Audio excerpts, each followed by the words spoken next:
13 মে 2026। তর্জমানে কাবিল লিসান अख्तर सानी आरिफ बिल्ला शेखुल हदीस शेखुल उलमा हजरत मौलाना शाह আব্দুল মতিন বিন হুসাইন সাহেব দামাত বরকাতুহুমের উলামা এবং তালাবাদের সামনে আল্লাহমুখী জীবন গড়ার আজিম শান এক বয়ান, জামিয়াত সুন্নাহ, শিবচর, মাদারীপুর। আলহামদুলিল্লাহ ওয়া কাফা ওয়া সালামুন আলা ইবাদিহিল্লাযীনা ইসতাফা, আম্মা বা'দ। أعوذ بالله من الشيطان الرجيم. بسم الله الرحمن الرحيم.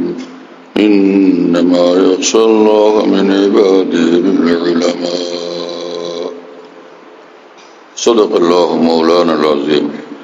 وقال رسول الله صلى الله تعالى عليه وسلم: من سلك طريقا يلتمس فيه علما سهل الله له به طريقا إلى الجنة. وقال عليه الصلاة والسلام: فقيه واحد أشد على الشيطان من 1000 عابد. وقال عليه الصلاة والسلام: من يرد الله به خيرا يفقهه في الدين ويلهمه رشدا. وقال عليه الصلاة والسلام: إن أولى الناس بي يوم القيامة المتقون من كانوا وحيث كانوا. وقال عليه الصلاة والسلام: اتق المحارم تكن أعبد الناس. وقال عليه الصلاة والسلام: من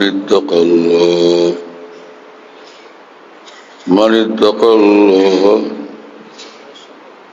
عاش قويا وسار في بلاده آمنا.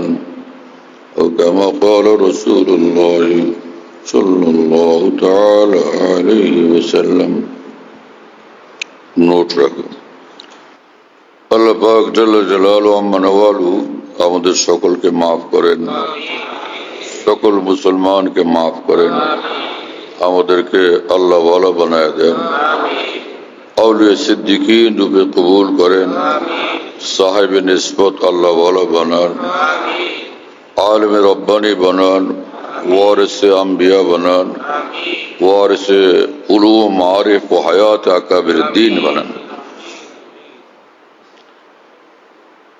কোরআনে কারীমের এক আয়াত পড়লাম, আল্লাহ পাক জাল্লা জালালু আম্মা নওয়ালু বলেন, সত্যিকার অর্থে আল্লাহর ভয়ওয়ালা, আল্লাহ পাকের খাসিয়ত এবং আজমত দ্বারা, আল্লাহ পাকের ভয় দ্বারা, আল্লাহ পাকের মহত্ববোধ দ্বারা পরিচালিত এবং নিয়ন্ত্রিত জিন্দিগি যাদের, তাদের মধ্যে সর্বোচ্চ তো উলামায়ে দ্বীন।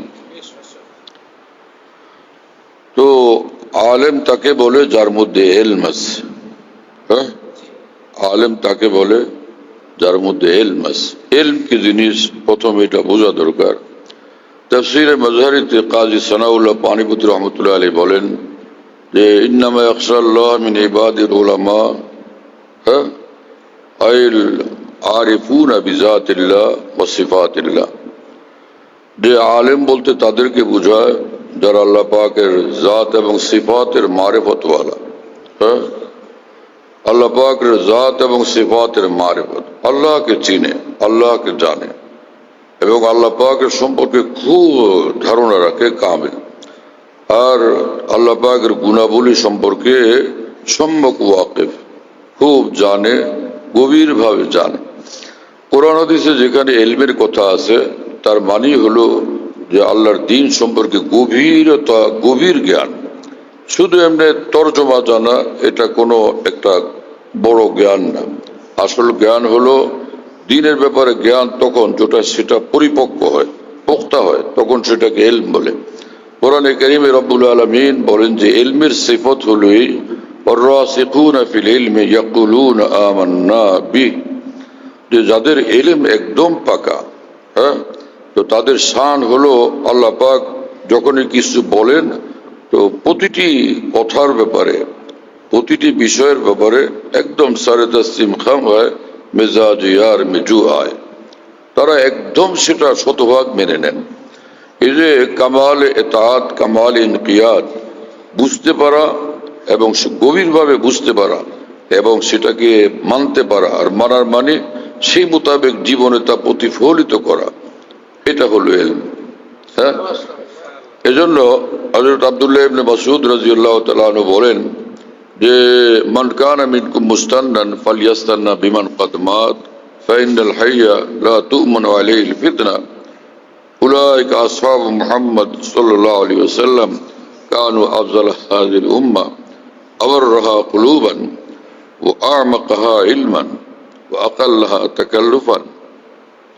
আব্দুল্লাহ ইবনে মাসউদ রাদিয়াল্লাহু তাআলা আনহু বলেন যে জীবন গড়ার জন্য যাদেরকে আমাদের জীবনে ফলো করতে হবে, যাদের ইলম, আমল এবং জীবন ধারাকে ফলো করতে হবে, তারা হচ্ছেন মুহাম্মদুর রাসূলুল্লাহ সাল্লাল্লাহু আলাইহি ওয়াসাল্লামের সাহাবায়ে কেরাম। তারা এই উম্মতের মধ্যে সর্বশ্রেষ্ঠ মানুষ, কারণ উলাইকা আসহাবু মুহাম্মদ সাল্লাল্লাহু আলাইহি ওয়াসাল্লাম, রাসূলুল্লাহ সাল্লাল্লাহু আলাইহি ওয়াসাল্লামের সোহবত প্রাপ্ত, আল্লাহ রসুলের সোহবত যে পায় সে সবচেয়ে বড় মানুষ। রাসূলুল্লাহ সাল্লাল্লাহু আলাইহি ওয়াসাল্লামের সোহবত যে পায় সে সবচেয়ে বড় মানুষ। নবী রসুলদের পরে তারাই বড়। হ্যাঁ, তো সেটা বলছেন এইভাবে, উলাইকা আসহাবু মুহাম্মদ সাল্লাল্লাহু আলাইহি ওয়াসাল্লাম। হুকুম যখন কোনো মুশতাকের উপর হয়, মুশতাক মিনহু সে সবাবে হুকুম হয়, তো তাদেরকে আমাদের ফলো করতে হবে, মানে তারা মুক্তাদা এই কারণে যে তারা মুহাম্মদুর রাসূলুল্লাহ সাল্লাল্লাহু আলাইহি ওয়াসাল্লামের সোহবত প্রাপ্ত। বোঝা গেল তারা মুক্তাদা হয়েছেন রাসূলুল্লাহ সাল্লাল্লাহু আলাইহি ওয়াসাল্লামের সোহবতেরই বরকতে। এজন্য হযরত হাকিমুল উম্মত মুজাদ্দিদুল মিল্লাত মাওলানা আশরাফ আলী থানভী রহমতুল্লাহ আলাইহি বলেন, সাহাবা সব আলিম न थे सोबत से पाया जो कुछ भी पाया। সব সাহাবী বড় আলেম ছিলেন না। সাহাবীদের ভিতরে রাসূলুল্লাহ সাল্লাল্লাহু আলাইহি ওয়াসাল্লামের ওফাতের সময় মদিনা শরীফের সবচেয়ে বড় আলিম ফকি ছিলেন 23-24 জন 25 জনের মতো। তো বড় আলেম তো সকলে ছিলেন না, কিন্তু কামিল ওলি এবং সিদ্দিকিনের মর্তবাওয়ালা ওলি সকলে ছিলেন। হ্যাঁ, হযরত হাকিমুল উম্মত মাওলানা শাহ আশরাফ আলী থানভী রহমতুল্লাহ আলাইহি বলেন যে হযরত মাওলানা রশিদ আহমদ গঙ্গোহী রহমতুল্লাহ আলাইহি বলতেন যে কোনো সাহাবী রাসূলুল্লাহ সাল্লাল্লাহু আলাইহি ওয়াসাল্লামের হাতে ইসলাম গ্রহণের সাথে সাথে সিদ্দিকিনের মর্তবা প্রাপ্ত হয়ে যেতেন, মানে ইমানের সবচেয়ে বুলন্দ মর্তবায় পৌঁছে যেতেন। সোহবতে নবী তাদেরকে সেই পর্যন্ত পৌঁছে দিত। হ্যাঁ, সেই জিনিসকে আজকে উম্মত ভুলে গেছে, এবং উম্মত কি, যে উম্মতের রাহবর উলামায়ে দ্বীনও ভুলে গেছেন, সোহবতকে ভুলে গেছেন। হযরত হাকিমুল উম্মত মাওলানা শাহ আশরাফ আলী থানভী রহমতুল্লাহ আলাইহি বলতেন, দুইজন আলেমকে নিয়ে আস আমার সামনে, একজন কোন কামেল ওলি আল্লাহর সোহবত প্রাপ্ত, আর একজন সোহবত পায়নি। আমি এক নজর মাথা থেকে পা পর্যন্ত দেখব, আমি বলে দিব এ হলো সোহবত প্রাপ্ত আর এই লোক সোহবত থেকে মাহরুম। কারণ দুইজনের মধ্যে আকাশ পাতাল পার্থক্য, আকাশ পাতাল পার্থক্য। যিনি সোহবতওয়ালা, ওই কামেল ওলির নূর আর নূরের আসার তার চেহারা থেকে, তার পুরো চেহারার মধ্যে এবং তার জীবনে সেটা প্রতিফলিত থাকে। হ্যাঁ, হযরত ইমাম সুফিয়ান ইবনে উয়াইনা রাহমাতুল্লাহ আলাইহি বলেন যে ইনদা যিকরি সালিহিন তানজিলুর রাহমা, আউলিয়া কেরামের আলোচনাও যেখানে হয় তো সেখানে আসমান থেকে আল্লাহ পাকের খাস রহমত, স্পেশাল রহমত নাজিল হয়। কোরআন হাদিসের তরজমার জন্য ব্যাপক ইলম দরকার। এখানে খালি রহমত, রহমত তো ইবলিসেরও ভাগে আছে, ফেরাউন এবং নমরুদেরও ভাগে আছে। যে আউলিয়া কেরামের আলোচনার প্রেক্ষিতে, যে আলোচনার মওকাতে যে রহমত নাজিল হয় সেটা আম রহমত না, খাস রহমত। আর খাস রহমত যাদের ভাগ্যে জুটে, খাস মানুষ দ্বারা হয়। হ্যাঁ, পুঁটি মাছ খায়, মলা মাছ খায়, কাসকি মাছ খায়, তারও স্বাস্থ্য ভালো। আর যে পদ্মার ইলিশ খায়, পদ্মার বড় বড় পাঙ্গাস খায়, তেল ভরা, হ্যাঁ, পদ্মার আইর খায়, ওরও কি ওই কাসকি মাছওয়ালার মতো স্বাস্থ্য? যে যারা সাধারণ মানুষ গাঁও গ্রামে থাকে, বস্তিতে থাকে, তাদের বাচ্চা কাচ্চাকে দেখলে একরকম লাগে। আর যারা গুলশান বনানীতে থাকে ওই সকল মানুষের কাচ্চাকে দেখলেই দেখা যায় একদম তাজা তরতাজা শরীর, খুব স্বাস্থ্যবান, সুঠাম দেহ, নাদুস নুদুস। তো আউলিয়া কেরামের সোহবতে বসলে, তাদের সঙ্গে বসলে আল্লাহ পাকের যে রহমতে খাস নুজুল হয়, এর দ্বারা খাস বান্দা তৈরি হয়। হ্যাঁ, আল্লাহ পাকের খাস আউলিয়া তৈরি হয়। এটাই তরিকা, এটাই নিয়ম। হযরত হাকিমুল উম্মত থানভী বলেন যে সব সাহাবী বড় আলেম ছিলেন না, কিন্তু সোহবতে রাসূল সাল্লাল্লাহু আলাইহি ওয়াসাল্লামের বরকতে যা পাওয়ার সবটা পেয়ে গেছেন। আর তার মধ্যে দুই জিনিস বড়। হ্যাঁ, একটা হলো যে তাদের ইলম একদম সহি এবং গভীর। একটা হলো ইলম তাদের সহি এবং গভীর, আরেকটা হচ্ছে ইস্তেকামত, দ্বীনের উপরে একদম অটল, একদম অবিচল। হ্যাঁ, কুল আমানতু বিল্লাহি সুম্মা ইসতাকিম।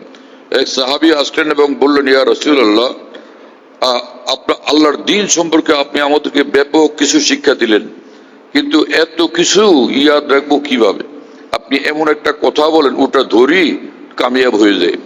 রাসূলুল্লাহ সাল্লাল্লাহু আলাইহি ওয়াসাল্লাম বললেন, বলো আমানতু বিল্লাহ সুম্মা ইসতাকিম, বলো আমি আল্লাহর উপরে নিজেকে উৎসর্গ করলাম এবং সে এক আল্লাহর কথা এবং সন্তুষ্টি আর পছন্দের উপরে পুরা জীবনে আমি একদম জমে থাকবো, অটল অবিচল থাকবো।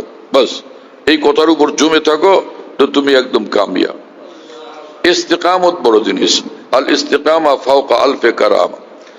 ঈমান এবং তাকওয়ার উপরে জমে থাকা, ঈমান এবং তাকওয়ার উপরে প্রতিষ্ঠিত থাকা, সহি দ্বীনের উপর প্রতিষ্ঠিত থাকা, যে হাজার হাজার, এখানে আলফ তাকসিরের জন্য হাজার হাজার লাখ লাখ কোটি কোটি কারামতের চেয়েও বড় জিনিস।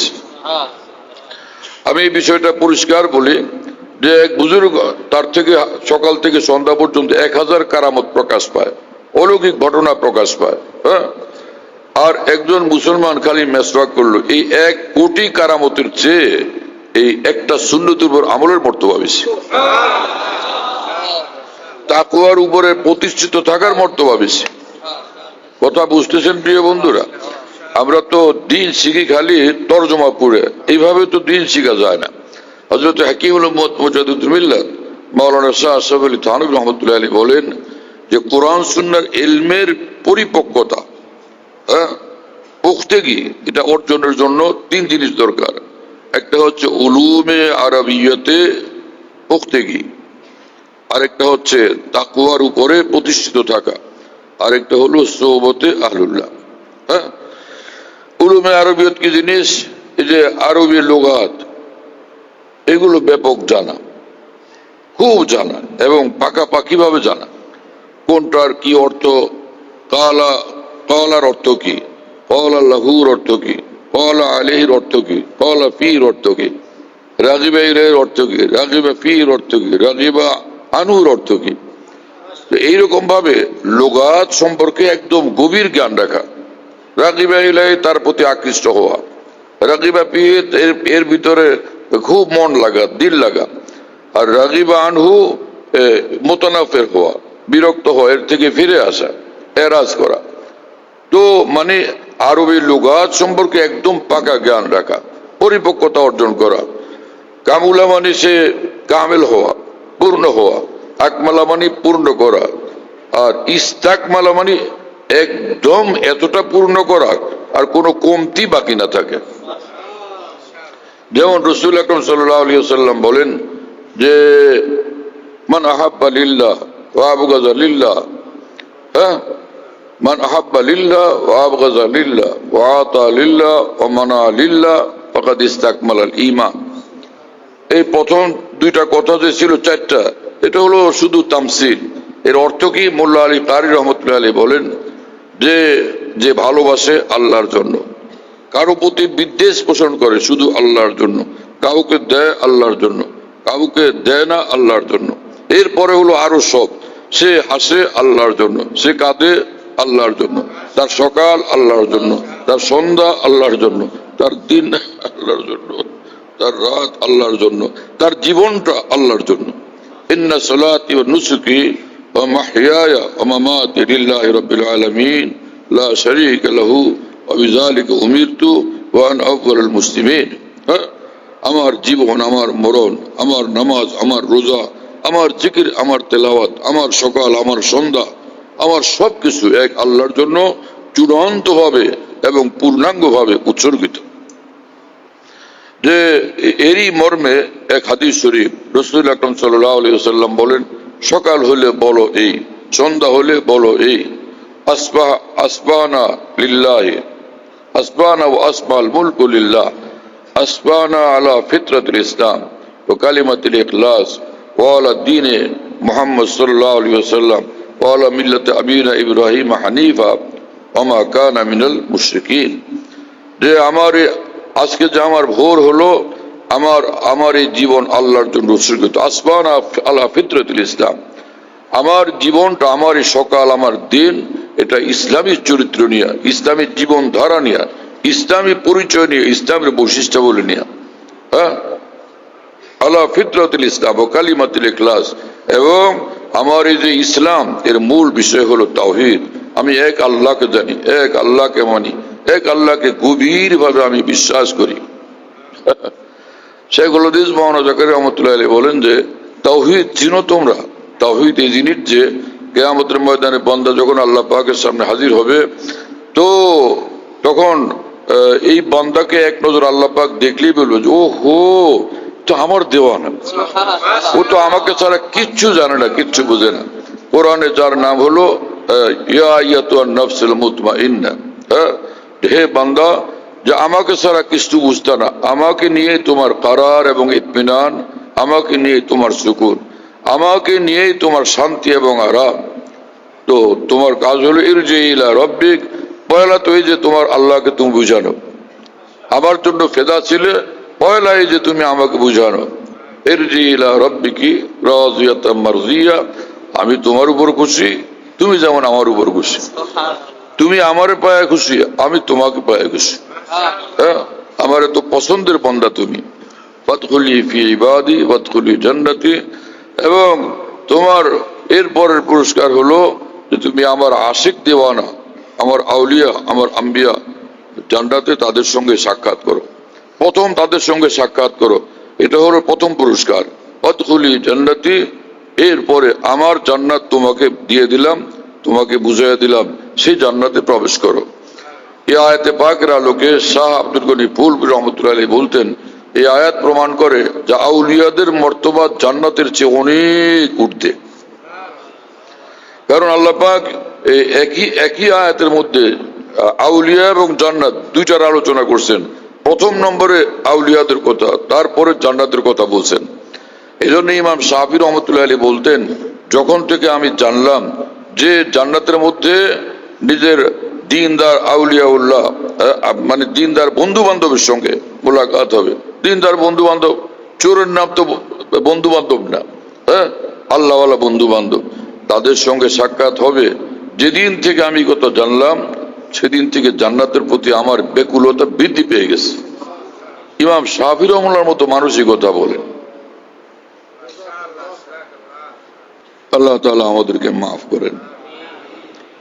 তো আব্দুল্লাহ ইবনে মাসউদ রাদিয়াল্লাহু আনহু বলেন, সাহাবায়ে কেরাম সমগ্র বিশ্বের মানুষের জন্য মুক্তাদা, সারা পৃথিবীর মানুষের জন্য। রাসূলুল্লাহ সাল্লাল্লাহু আলাইহি ওয়াসাল্লামের পরে সাহাবায়ে কেরাম মুক্তাদা, ইলম এবং আমল এবং তাদের জীবন সারা পৃথিবীর মানুষের জন্য অনুকরণীয়, অনুসরণীয় এবং পূর্ণাঙ্গ মডেল। হ্যাঁ, কোরআন শরীফে আল্লাহ পাক বলছেন, আমিনু কামা আমানান নাস। তোমরা, যেখানে ঈমান শুধু উল্লেখ হয় আর ইসলামের উল্লেখ থাকে না, আমলের উল্লেখ থাকে না, সেখানে ঈমান মানে ঈমানে কামেল। আর ঈমানে কামেল মানে যে ঈমানের সঙ্গে অন্তত পক্ষে ফরজ ওয়াজিব ওয়ালা আর তাকওয়া ওয়ালা জীবনটা, আমলের জীবনটা পূর্ণাঙ্গ আছে। হ্যাঁ, তো এটাকে ঈমানে কামেল বলে। গুনাহমুক্ত জীবন থাকলে সেটা ঈমানে কামেল, এটাই তাহকিক, তাই না? যদি হাজারো নফল নাও পড়লো, কিন্তু তার মধ্যে ঈমান আছে, সঙ্গে ফরজ ওয়াজিবের আমল আছে, হালাল খায়, গুনাহমুক্ত জিন্দেগি ওয়ালা, তো মুহাদ্দিসিন, ফুকাহা সকলের নজরে, আউলিয়া উম্মতের নজরে সে কামেল ঈমান ওয়ালা। আরো যদি সে আমল করে, নফল পড়ে, তেলাওয়াত করে, জিকির করে, তাহাজ্জুদ পড়ে, মর্তবা তার বাড়তে থাকবে। যেটুকুর দ্বারা প্রথম তার সেই ঈমানে কামেল ওয়ালা হয়, সেটা হলো ফরজ ওয়াজিব সে ছাড়ে না, হারাম খায় না, হালালের উপর থাকে, এবং কোনো মানুষের হক নষ্ট করে না, কোনো মুসলমানকে সে কষ্ট দেয় না। এইটুকু যার মধ্যে আছে সে একদম কামেল ইমানওয়ালা। আর কামেল ইমানওয়ালার জন্য জান্নাতুল ফিরদাউসের ওয়াদা। হ্যাঁ, ইন্নাল্লাযীনা আমানু ওয়া আমিলুস সালিহাতি কানাত লাহুম জান্নাতুল ফিরদাউসি নুজুলা। যারা ইমানওয়ালা এবং নেক আমলওয়ালা তারা জান্নাতুল ফিরদাউসের অধিকারী হবে। এখানে আমিলুস সালিহাত বলতে ফরজ ওয়াজিবের আমল, হালাল খায় আর গুনাহ থেকে বিরত থাকে আর কারো হক নষ্ট করে না, এতটুকু হলেই সে আমলে সালেহ ওয়ালা। হ্যাঁ, যদি তার নফল আমল বাড়তে থাকে তো তার মর্তবা বাড়তে থাকবে। আল্লাহ পাক জাল্লা জালালুহু ওয়া মানওয়ালু হাদিসে কুদসিতে বলেন, লা ইয়াতাকাররাবুল আবদু ইলাইয়া বিমিসলিন নওয়াফিল, যে কোনো বান্দা ফরজ আমলের দ্বারা যত বড় নৈকট্যের অধিকারী হয় আর কোনো আমলের দ্বারা এত নৈকট্য অর্জন করতে পারে না। বোঝা গেল ফরজ সবচেয়ে বড় জিনিস। হ্যাঁ, এজন্য হাকিমুল উম্মত মাওলানা শাহ সাহেব আলী থানভী রহমতুল্লাহ আলাইহি বলেন যে কোনো মানুষ যদি শুধু এতটুকু করে যে যা কিছু ফরজ ওয়াজিব আমল এটার উপর আমল করে আর নফস তাকাজা করে গুনার, কষ্ট করে গুনাহ থেকে বিরত থাকে, এইটুকু আমল যে মজবুত ভাবে ধরে আর তার কিচ্ছুই করতে হবে না। কেন? এইটুকু আমল তাকে আল্লাহর ওলি বানায় দিবে, এইটুকু আমল তাকে ওলির মাকামে প্রতিষ্ঠিত রাখবে, এইটুকু আমল দ্বারা তার বেলায়েতের ঊর্ধ্ব থেকে ঊর্ধ্ব মাকাম নসিব হইতে থাকবে। হযরত হাকিম উম্মতের ভাষায় वो जरा सी बात जो हासिल है तसव्वुफ का ये है कि जिस तौत में सुस्ती महसूस हो सुस्ती का मुकाबला करके उस तौत को करे, और जिस गुनाह का दिल में तकाजा हो तकाजे का मुकाबला करके उस गुनाह से बचे। যে সারা বিশ্বের মাশায়েখ উম্মত আউলিয়া ইকরাম মানুষদেরকে কামিল ঈমান জিন্দেগি বানানোর জন্য যা কিছু শিক্ষা দেন, তাম ওই তালিমাতের সারমর্ম হলো এতটুকু, সারবত্তা এতটুকু যে যে আমলগুলো করা বাধ্যতামূলক সে আমলগুলো তুমি করবা, হাজার তোমার মন না চাইলো, হাজার অলসতা অনুভব হইলেও। আর যে গুনার প্রতি মন ধাবিত হয়, কষ্ট স্বীকার করে মুজাহাদা করে তুমি এই গুনাহটা থেকে খালি বিরত থাকো, ফরজগুলো আদায় হলো আর গুনাহ থেকে বিরত থাকলে তো ফির কুছ ভি জরুরত নেই, তাহলে আর তোমার কিছু করতে হবে না, কোনো কিছু করার দরকার নাই। क्योंकि यही बात ताल्लुक मा अल्लाह पैदा करने वाली है, यही इसकी मुहाफिज है और यही उसको आगे बढ़ाने वाली है। কারণ এইটুকু আমল তোমাকে ওলি আল্লাহ বানাবে, এইটুকু আমল তোমার ওলির মাকাম মাহফুজ রাখবে, সংরক্ষিত রাখবে, আর এইটুকু আমল বেলায়েতের মাকামাতের ঊর্ধ্ব থেকে ঊর্ধ্বে তোমাকে পৌঁছাতে থাকবে। কি কথা! এবং আমি নিজ কানে শুনছি ঢাকার বাইতুল মুকাররমের সামনে, তখন তো ময়দান খোলা ছিল, খোলা ময়দান ছিল, হাকিমুল ইসলাম কারি তৈয়ব সাহেব রহমাতুল্লাহ বয়ান করতেছিলেন। তো তিনি, আমি তখন লালবাগ মাদ্রাসায় ছাত্র, হযরত বললেন যে শেষ জমানার মুসলমান ভাইয়েরা, আমি আপনাদেরকে একটা কথা বলি যে যদি আপনারা খালি ফরজ ওয়াজিব আমলগুলো করেন আর এক একটা গুনাহ থেকে বাঁচেন, এইটুকু কাজ করলে নিঃসন্দেহে আপনারা এক একজন এই জমানার জুনায়েদ বাগদাদি, এই জমানার বায়েজিদ বুস্তামি। আমি লালবাগ মাদ্রাসায় পড়ি, ছাত্র জীবনের আমার অবস্থা ছিল মাদ্রাসার চার দেওয়ালের ভিতরে থাকার পড়াশোনা করা, বাস কত, আর বাইরের দুনিয়া থেকে বেখবর ছিলাম। তো হাকিমুল ইসলাম রহমতুল্লাহর কথা শুনলাম, এত বড় মানুষ যিনি হুজ্জতুল ইসলাম মাওলানা কাসেম নানতুবি রহমতুল্লাহ আলাইহির উলু ও মারিফের হামিল নাসির এবং জবানে কাসেম নানতুবি যার পরিচয় লকব, সেই মানুষের জবানের কথা দিল বড় মুতাআসসির হলো, দিলে গেঁথে গেল। কিন্তু আর বড়দের কথা শুনলে আলহামদুলিল্লাহ আল্লাহ পাকের করম যে দিল কবুল করত আর অন্য কিছু খেয়াল আসতো না। কিন্তু ভাবলাম যে বাপ রে, আশ্চর্যের বিষয়, এইটুকু করলে ওলি আল্লাহ হয়ে যাবে। বড় পীর জিলানী ওলি আল্লাহ, মুজাদ্দিদ আল বিসানি ওলি আল্লাহ, খাজা মঈনুদ্দিন চিশতি ওলি আল্লাহ, ইমাম গাজ্জালি ওলি আল্লাহ। আর আমি ফরজ ওয়াজিব আদায় করবো, গুনাহ থেকে বাঁচবো, আমি হয়ে যাবো ওলি আল্লাহ। আজীব কথা, কথা কানে পড়লো, বিশ্বাস করলাম, কিন্তু ওই যে একটা বুঝে এসে যাওয়া, সেটা তো বুঝতে পারতেছিলাম না। এরপরে আলহামদুলিল্লাহ দাওরা হাদিসের বছর বিশ্ববিখ্যাত আরেফ বুজুর্গ হযরত মাওলানা শাহ হাকিম মোহাম্মদ আখতার সাহেব রহমুল্লাহর বয়ান শুনলাম লালবাগ দাওরা হাদিসের বছর। লালবাগ মাদ্রাসায় সব বড় বড় উলামা, হযরত মাওলানা হেদায়েতুল্লাহ সাহেব রহমুল্লাহ সেখানে মজুদ, মুফতি আব্দুল মুহিত সাহেব রহমুল্লাহ, শেখুল হাদিস মাওলানা আজিজুল হক সাহেব রহমুল্লাহ, সব আমাদের মহান আসাতিজা কেরাম। তো ওনারা সেখানে বসা, হযরত ওয়ালা বয়ান করলেন। আর সে আশ্চর্য, এইরকম বয়ান পৃথিবীতে শুনি নেই, কখনো শুনি নেই। আমরা ওখান থেকে উঠে আসলাম, বয়ান শুনি না।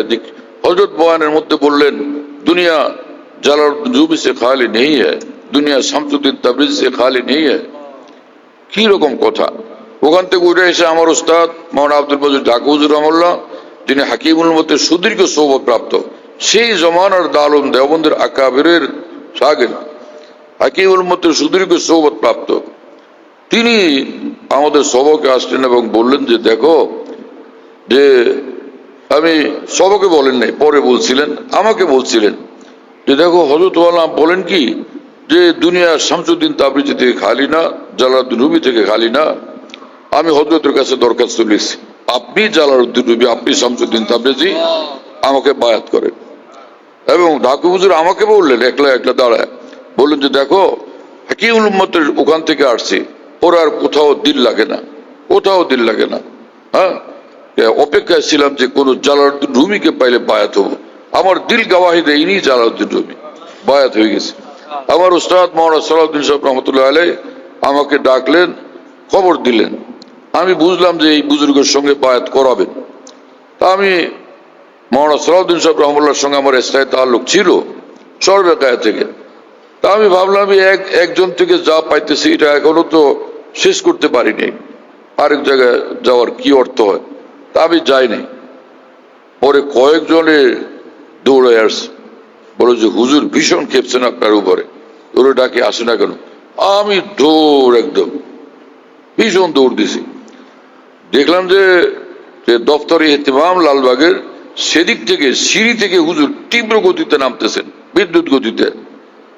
আর আমাকে দিকে এত জোরে ধমক দিচ্ছেন, যাকে বলে বজ্রপাত, ভীষণ জোরে ধমক দিচ্ছেন।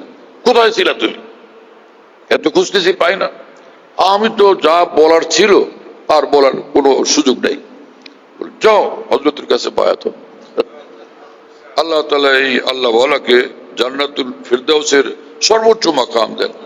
এই মানুষটার এহসান আমার জীবনের উপরে কি পরিমাণ, এটা আমি কোনোদিন ব্যক্ত করতে পারবো না, বুঝায় বলতে পারবো না।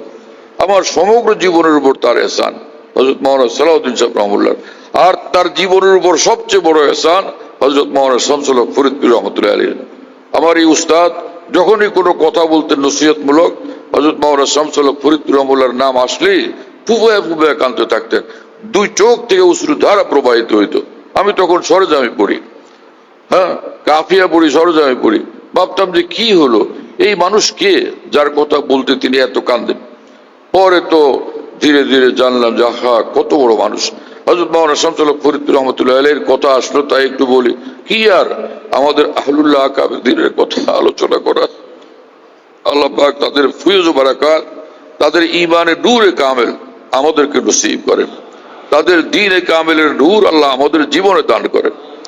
হাফেজ হুজুর রহমতুল্লাহ আলাইহি একবার আমাদেরকে বললেন যে সদর সাহেব রহমতুল্লাহ, এই মানুষটাকে সদর সাহেব বলা হইতো হযরত মাওলানা শামসুল হক ফরিদপুর রহমতুল্লাহকে। এখনকার প্রজন্ম যেহেতু জানে না, আমরা মজবুরান হযরত মাওলানা শামসুল হক ফরিদপুর রহমতুল্লাহ যদিও বলি, কিন্তু এটা বলতে ইচ্ছা করে না। সদর সাহেব হুজুরই বলতে ইচ্ছা করে, কিন্তু লোক জানে না, তাই মজবুর হয়ে বলি। হাফেজ হুজুর রহমতুল্লাহ আলাইহি বলেন যে সদর সাহেব রহমতুল্লাহর ইন্তেকালের পর গহরডাঙ্গা গেলাম, মসজিদের পিছনে সদর সাহেব হুজুরের কবর জিয়ারত করলাম।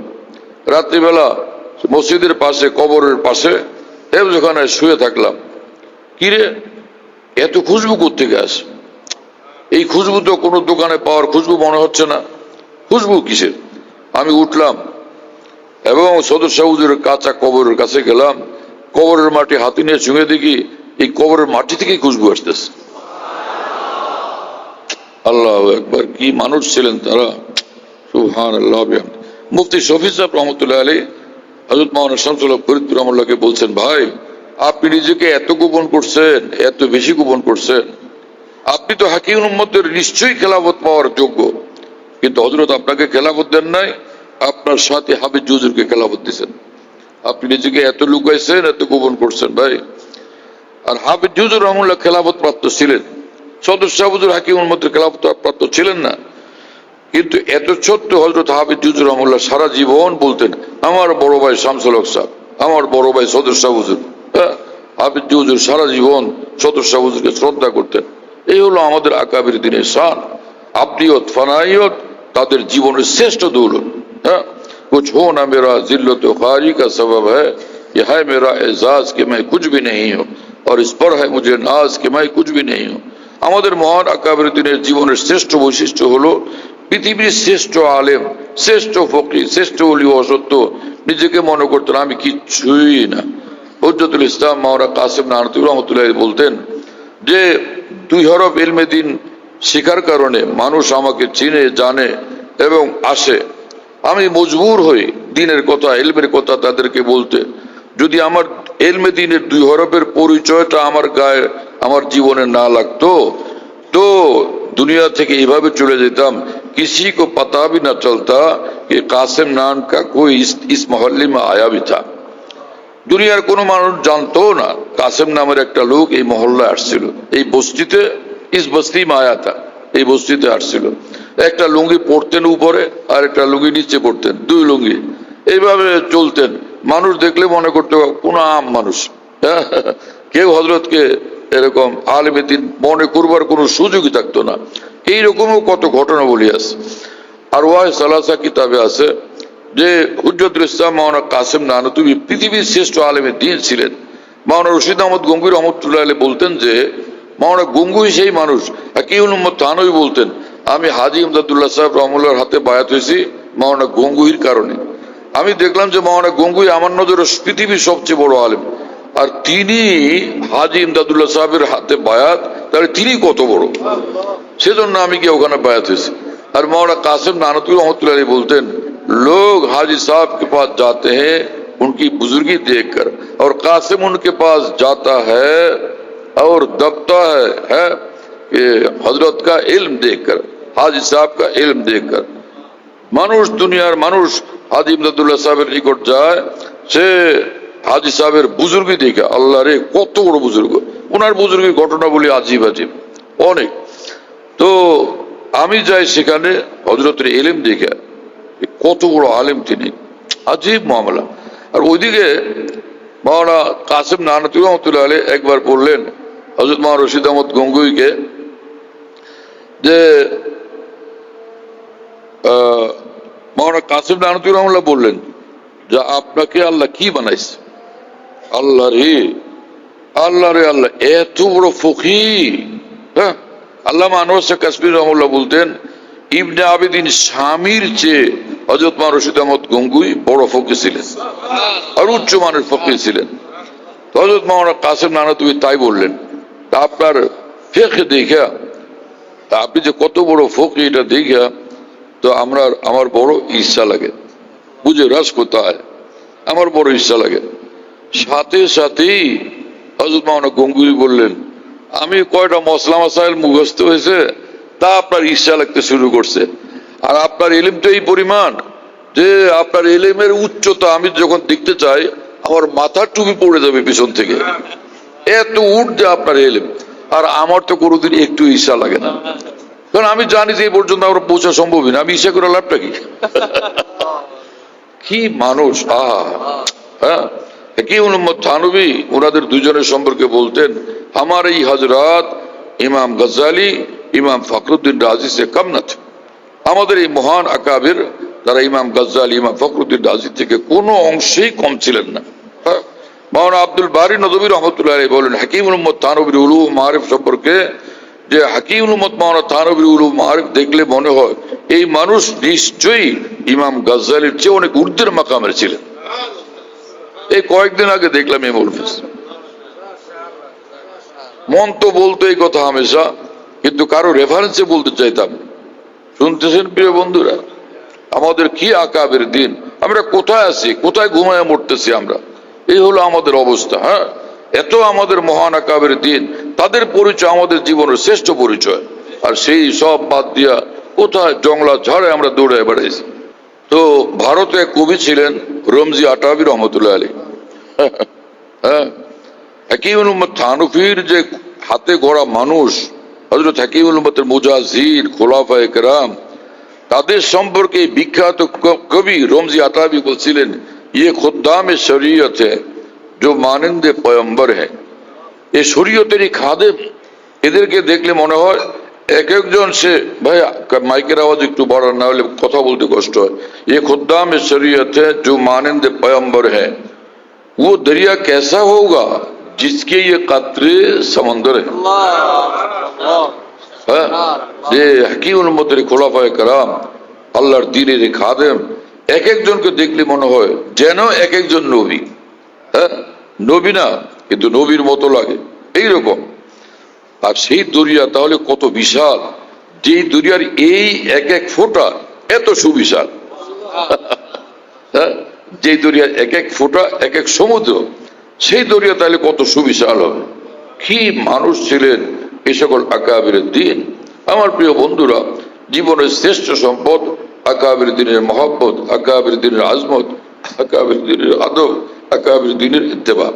হযরত হাকিমুল উম্মত থানভী রহমতুল্লাহ আলাইহি বলেন, নিজেদেরকে আকাবির দিনের রঙে রঙিন করো, তাদের এলমে রঙিন করো, তাদের আমলে রঙিন করো, তাদের হেদায়েত এবং নসিহতের আলোকে রঙিন করো।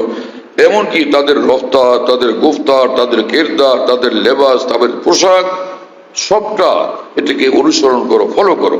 হ্যাঁ, আল্লাহ তাআলা আমাদেরকে বুঝ দেন। পোশাককে লোকেরা কম গুরুত্বপূর্ণ মনে করে। হ্যাঁ, অথচ নমরুদের পোশাক যদি কারো গায়ে দেখা যায় তার প্রতি ঘৃণা লাগবে। ফেরাউনের পোশাক, আবু লাহাব আবু জাহালের পোশাক যদি দেখা যায় তার প্রতি ঘৃণা লাগবে। কোন মানুষ কি আবু লাহাবের এবং নমরুদ ফেরাউন এদের পোশাক পরতে রাজি হবে? কেউ রাজি হবে না।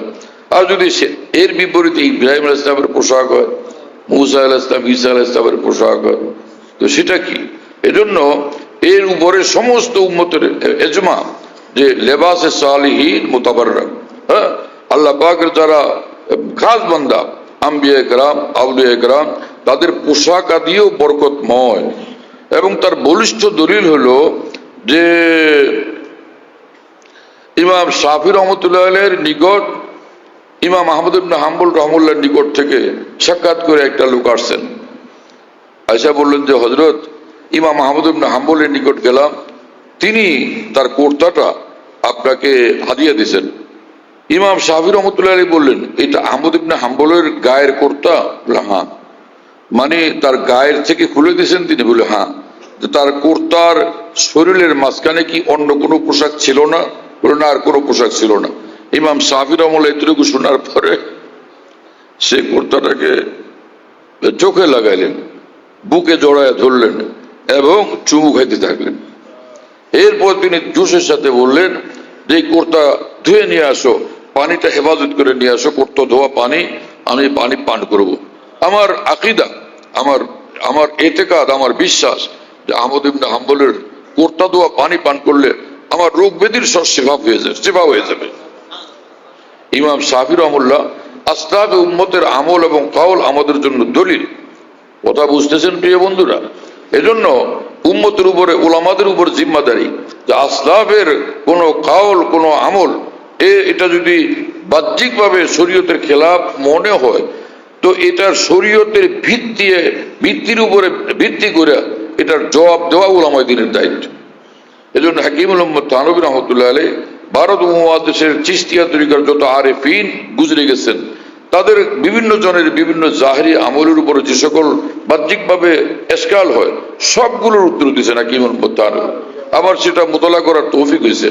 আমি ভাবলাম যে ব্যাপার কি, ব্যাপার যে ওনারা সব মুস্তানাদ আকাবির দিন এবং তারা আকাবির দিন অনুসরণীয়।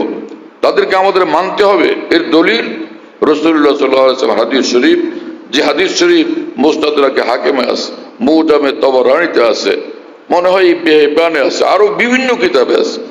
আব্দুল্লাহ ইবনে আব্বাস রাদিয়াল্লাহু তাআলা আনহু সেই হাদিস শরীফের বর্ণনাকারী, তিনি বলেন আল বারাকাতু মা আকাবিরিকুম ওয়া ফি রিওয়ায়া আল খায়রু মা আকাবিরিকুম।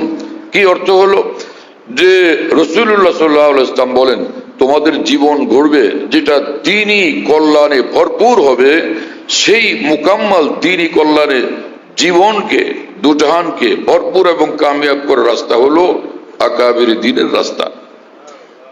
আল বারাকাতু মা আকাবিরিকুম। তো আকাবির কিসের আকাবির? দ্বীনের আকাবির, ইলমে দ্বীনের আকাবির। অর্থাৎ সে আকাবির দ্বীনের ইলম, আকাবির দ্বীনের দ্বীন, আকাবির দ্বীনের জীবনের দ্বীনি ব্যাখ্যা, এই সবটা তোমাদের জন্য কল্যাণ এবং কামিয়াবির রাস্তা। আরেক হাদিস শরীফে আরো স্পষ্ট, লা ইয়াজালুন নাসু বিখাইরিন, দ্বীনের এক নাম হলো খায়ের। লা ইয়াজালুন নাসু বিখাইরিন মা আখাযুল ইলমা আন আকাবিরিহিম। তো ইলম খায়েরের উপর থাকবে যদি ইলম নেয়। বুঝা গেল এখানে খায়ের মানে দ্বীন। লা ইয়াজালুন নাসু বিখাইরিন মা আখাযুল ইলমা আন আকাবিরিহিম। মানুষ ততক্ষণ পর্যন্ত, এই পৃথিবীর মানুষ ততক্ষণ পর্যন্ত দ্বীনের উপরে কায়েম থাকবে, খালিস খাঁটি সই দ্বীনের উপরে, কামেল দ্বীনের উপরে কায়েম থাকবে, যতক্ষণ তারা ইলম নিবে, দ্বীনের ইলম নিবে আকাবিরে দ্বীন থেকে। এরপরে দেখেন, এরপরেটার বলার দরকার ছিল না বাহ্যিক, তারপরও উম্মত যেহেতু গুমরাহিতে পড়ার আশঙ্কা, তাই সেটাকেও স্পষ্ট করছেন, ফাইজা আখাযুহু আন আসাগিরিহিম ওয়া সিরারিহিম হালাকু। হ্যাঁ, এখানে ওয়া সিরারিহিম ওয়া আতফে তাফসিরি, যদি আকাবের দ্বীনকে বাদ দিয়া অন্যদের থেকে দ্বীনের ইলম নেয়, এরা সব নষ্ট ভ্রষ্ট লোক। তাদের ইলম, তাদের দ্বীনি ব্যাখ্যা, তাদের দ্বীনি জীবনধারা যারা অনুসরণ করবে সব ধ্বংস হবে। ধ্বংস হবে মানে কি? জান্নাতে যাবে নাকি জাহান্নামে যাবে? সব জাহান্নামে যাবে। এজন্য আমাদের উলামায়ে দ্বীনের জন্য কিভাবে শোভা পায় যে যারা একদমই নষ্ট ভ্রষ্ট গুমরা, তাদের পিছনে পিছনে ছুটতে থাকা, তাদেরকে মুক্তাদা বানানো, তাদের পিছনে দৌড়াতে থাকা, এটা কিভাবে জায়েজ হয়, কিভাবে সম্ভব হয়? হ্যাঁ, যারা যালিন মুযিল্লিন, সাহাবায়ে কেরাম রাদিয়াল্লাহু তাআলা আনহুর প্রতি বিদ্বেষ পোষণকারী, সে একদম গোমরা মানুষ। সাহাবায়ে কেরামের সম্পর্কে সমালোচনাকারী, তাদের দোষ চর্চাকারী, নিঃসন্দেহে গোমরা মানুষ এবং অভিশপ্ত মানুষ। জীবনের কোনো অংশে তাদেরকে অনুসরণ করা কোনোভাবেই বৈধ না, কোনোভাবেই জায়েজ নেই।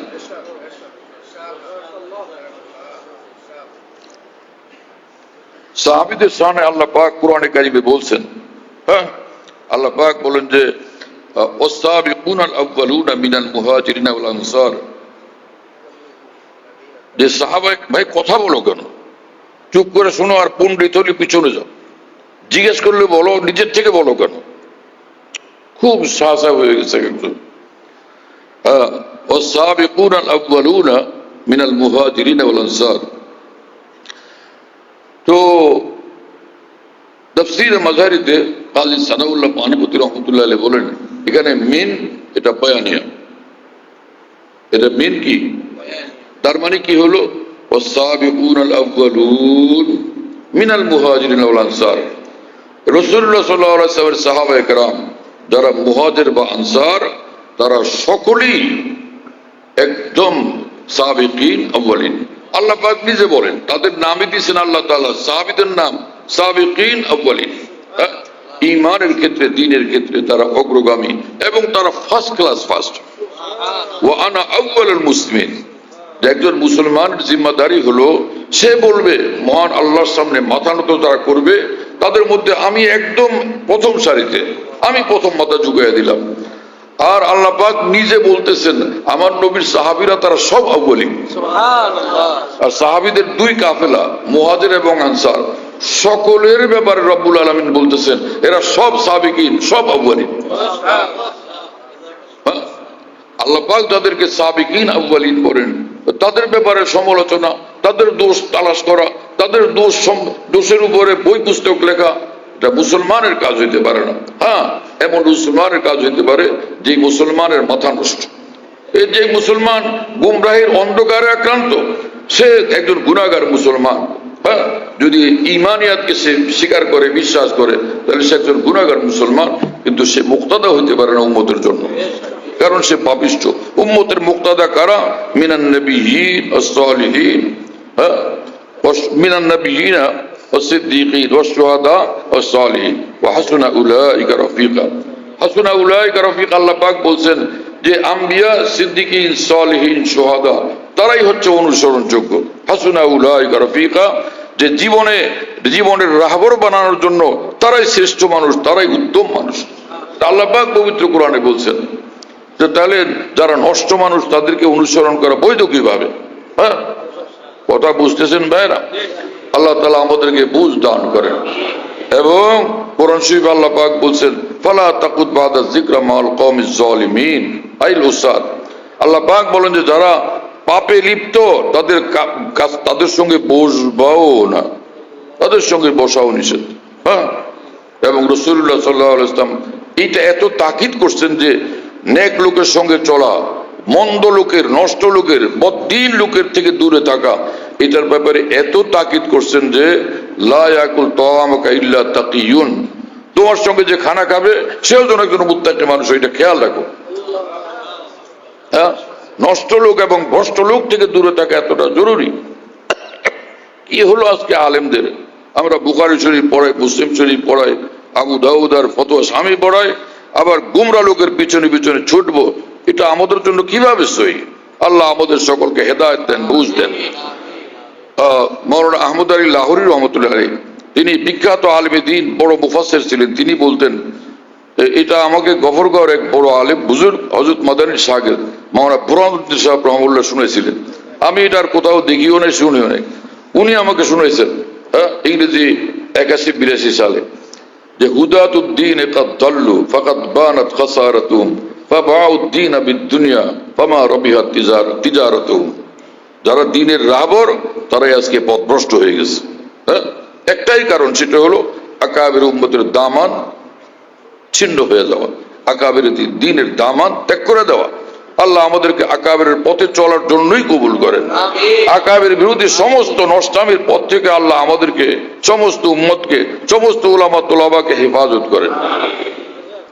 তো কানু আফজাল হাজির উম্মাহ আবাররাহা কুলুবান, এই সোহবত, রাসূল সাল্লাল্লাহু আলাইহি ওয়াসাল্লামের সোহবতের বরকত, তারা উম্মত পৃথিবীর শ্রেষ্ঠ মানুষ, তাদের দিল আবারুল কুলুব, তাদের দিল একদম কলবে সেলিম। হ্যাঁ, কিয়ামতের ময়দানে কলবে সেলিম ছাড়া কোনো উপায় নেই। আর আব্দুল্লাহ ইবনে মাসউদ রাদিয়াল্লাহু তাআলা আনহু বলেন, এই সাহাবায়ে কেরাম সকলে ছিলেন একদম ফ্রেশ দিলওয়ালা। হ্যাঁ, একদম ফ্রেশ দিলওয়ালা। যে ফ্রেশ দিলওয়ালা, এটা অন্তরের খবর বাইরের থেকে কেমনে বোঝা যাবে? এটা একটা জটিল বিষয় না? হ্যাঁ, অন্তরের কথা সেটা কিভাবে বোঝা যায়? আল্লাহ পাক তো জানেন, আমরা তো জানি না। যেমন উলাইকাল্লাযীনা ইমতাহানাল্লাহু কুলুবাহুম লিত-তাকওয়া, সাহাবীদের শান এই আয়াতে পাক, যে তারা রাসূলুল্লাহ সাল্লাল্লাহু আলাইহি ওয়াসাল্লামের সঙ্গে এমন আদব করতেন। আল্লাহ পাক তাদের কথা বলেন উলাইকাল্লাযীনা ইমতাহানাল্লাহু কুলুবাহুম লিত-তাকওয়া। এখানে ইমতিহানা মানে আখলাসা।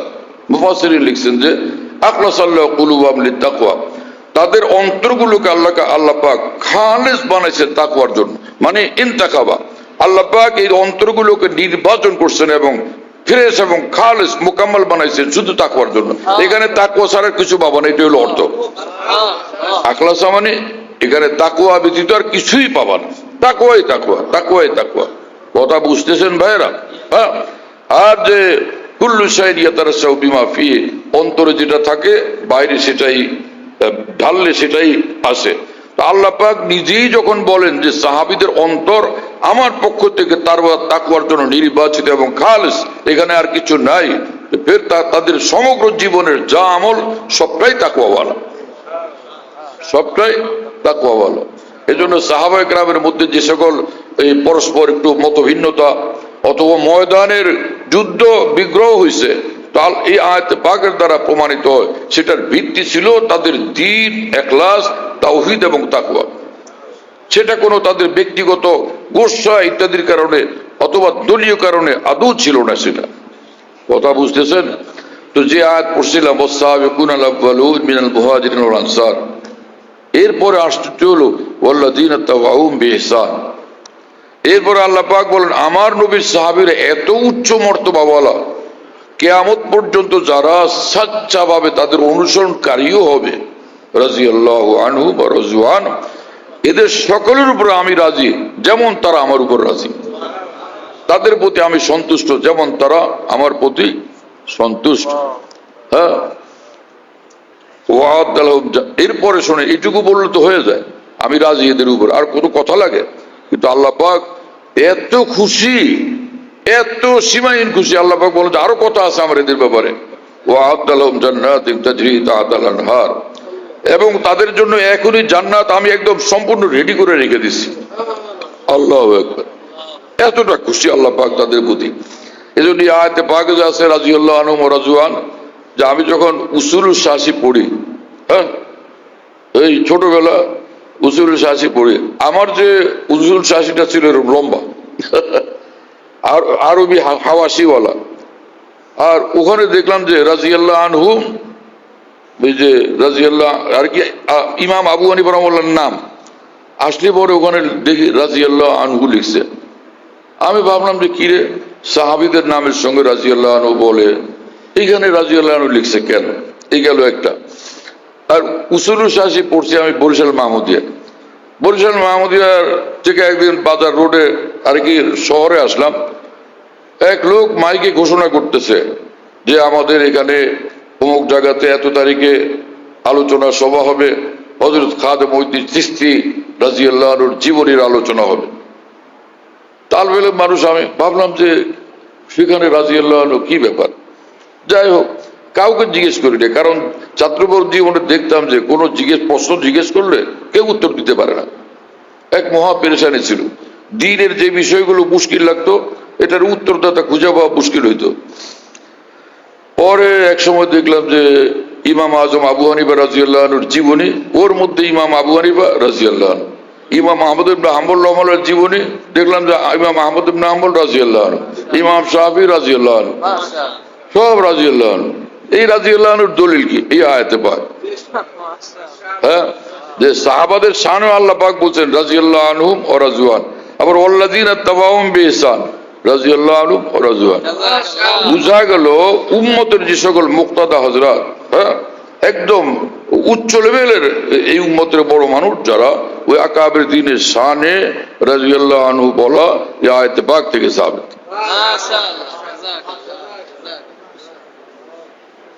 যদিও আমাদের বাংলাদেশে এটার প্রচলন নাই, ভারত পাকিস্তানে আছে কিনা। আমরা তাকি উসমানী সাহেবের সঙ্গে আলহামদুলিল্লাহ ওনার ঘরে যখন আমার আলোচনা হইতেছিল, তুমি তো সাথে ছিল, মাওলানা তৈয়ব সাথে ছিল, ওই সময় ইমাম আজম রাদিয়াল্লাহু আনহু সম্পর্কে আমি কথা বলতেছিলাম, তো ওনার সামনে আমি বারবার বলতেছিলাম ইমাম আজম রাদিয়াল্লাহু আনহু। দেখি উনি কি বলে।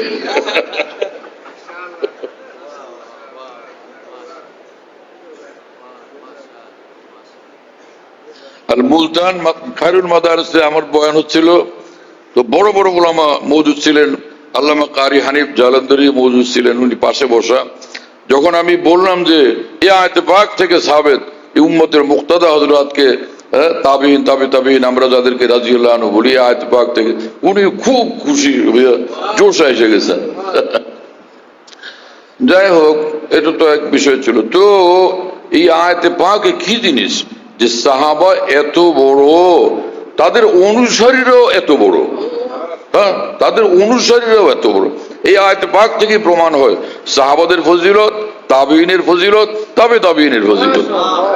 এই আয়াতে পাক থেকে প্রমাণিত হয় যে যারা সাহাবীদের সাচ্চা মুত্তাবিঈন, তো তাবিঈন, তো তারাও উচ্চ মাকা, আল্লাহ পাক তাদের জন্য সন্তুষ্টি ঘোষণা করছেন। আবার তাদের যারা সাচ্চা মুত্তাবিঈন, ওই যে বিইহসান ইলা ইয়াউমিল কিয়ামা, তাই না, ওয়াল্লাযিনা তাবাউহুম বিইহসান ইয়ানি ইলা ইয়াউমিল কিয়ামা, তো তারাও সে। তো এখানে তো আয়াতে পাক থেকে কমপক্ষে যারা রাসূল সাল্লাল্লাহু আলাইহি ওয়াসাল্লামের জমানার নিকটবর্তী, তারা তো সব রাদিয়াল্লাহু আনহু ওয়া রাযওয়ান। যেমন রাসূল পাক সাল্লাল্লাহু আলাইহি ওয়াসাল্লাম মনে হয় আয়াতে পাকেরই ব্যাখ্যায় বলে দিয়েছেন, খায়রুল কুরুনি কারনি সুম্মাল্লাযিনা জালুনাহুম সুম্মাল্লাযিনা জালুনাহুম। কারণ রাসূল সাল্লাল্লাহু আলাইহি ওয়াসাল্লামের এক এক হাদিস কোরআনে পাকের কোনো না কোনো আয়াতের সেটা তাফসীর। বহরহাল, তো সাহাবায়ে কেরাম রাদিয়াল্লাহু তাআলা আনহুমের যে ইলম সেটা ছিল ওয়ামাকা আবররা কুলুবান ওয়ামাকা ইলমান, ইলম ছিল গভীরতাওয়ালা।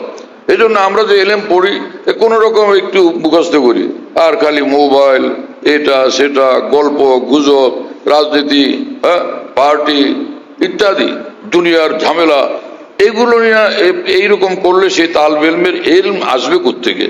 আর সে এলেম মজবুত হবে কিভাবে? সে এলেম পোক্তা হবে কিভাবে? আমাদের এক ওস্তাদ শুনেছিলেন ছাত্র জীবনে নসিহত, রাস্তা দিয়ে বাচ্চা যাইতেছে, কি বুঝো রাস্তা দিয়া বাচ্চা যাইতেছে, সঙ্গে উজিরের দল। তো তালবে ইলমরা রাস্তার পাশে বসে বসে পড়তেছিল, ফালা ফালা ফালু ফালাত ফালাতা ফালনা ফালতা ফালতু ফালতু ফালতে ফালতু ফালতু না ফালতু ফাল না, আবার ফালা ফালা ফালু ইয়া ফালু ইয়া ফালানা ইয়া ফালু তা ফালু না। এই তালবে ইলম এগুলো পড়তেছে রাস্তার পাশে বসে বসে। এক জায়গায় বসেছিল তারা কয়েকজন, আর বাদশাহ রাস্তা দিয়ে যাইতেছেন। তো উজিররা ভীষণ বিরক্ত হয়েছেন, এগুলো মানুষ নাকি? বাদশাহ যাইতেছে আর তারা ফালা ফালা ফালু, এটা কোন ধরনের কথা? ভাই তোমরা দাঁড়াও, সালাম দাও, শ্রদ্ধা করো, কি জিনিস এটা? পরে উজিররা ওখানে রাগ করে তখন বলতেছে, এই কিসের ফালা ফালো? ছেলেরা, এই যে বাদশাহ যাইতেছে তোমরা সালাম দাও নাই, একটু দাঁড়াও নাই তোমরা? পরে তালবে ইলমরা বলে কি, উনি কি ফালা ফালু শিখা এগুলি 14 শিখা করতেন তো জানে? 14 শিখার গর্দান জানে কিনা? পরে উজিরা বলে, হ্যাঁ এগুলো কোন দুনিয়ার মানুষকে জানে, চল এখান থেকে চল। হ্যাঁ, আল ইলমু লা ইউতিকা বাযাহু হাত্তা তুতিহু কুল্লাহ। আল্লাহর কসম, ইলমের জন্য নিজেকে অনেক উৎসর্গ করা চাই, অনেক বেশি উৎসর্গ করা চাই। হ্যাঁ, কি হলো আজকে? হযরত শেখুল হাদিস মাওলানা জাকারিয়া রহমাতুল্লাহ আলাইহি আপ বিতি কিতাবে লিখছেন, আজীব এক কিতাব। মাওলানা তাকি উসমানী সাহেব এই কিতাব পড়ার জন্য খুব তাকিদ করেন, কতগুলো কিতাব পড়তে বলেন, তার মধ্যেই একটা। হ্যাঁ, আপ বিতি, আশরাফুস সাওয়ানে, তাজকিরাতুল খলিল, যাই হোক।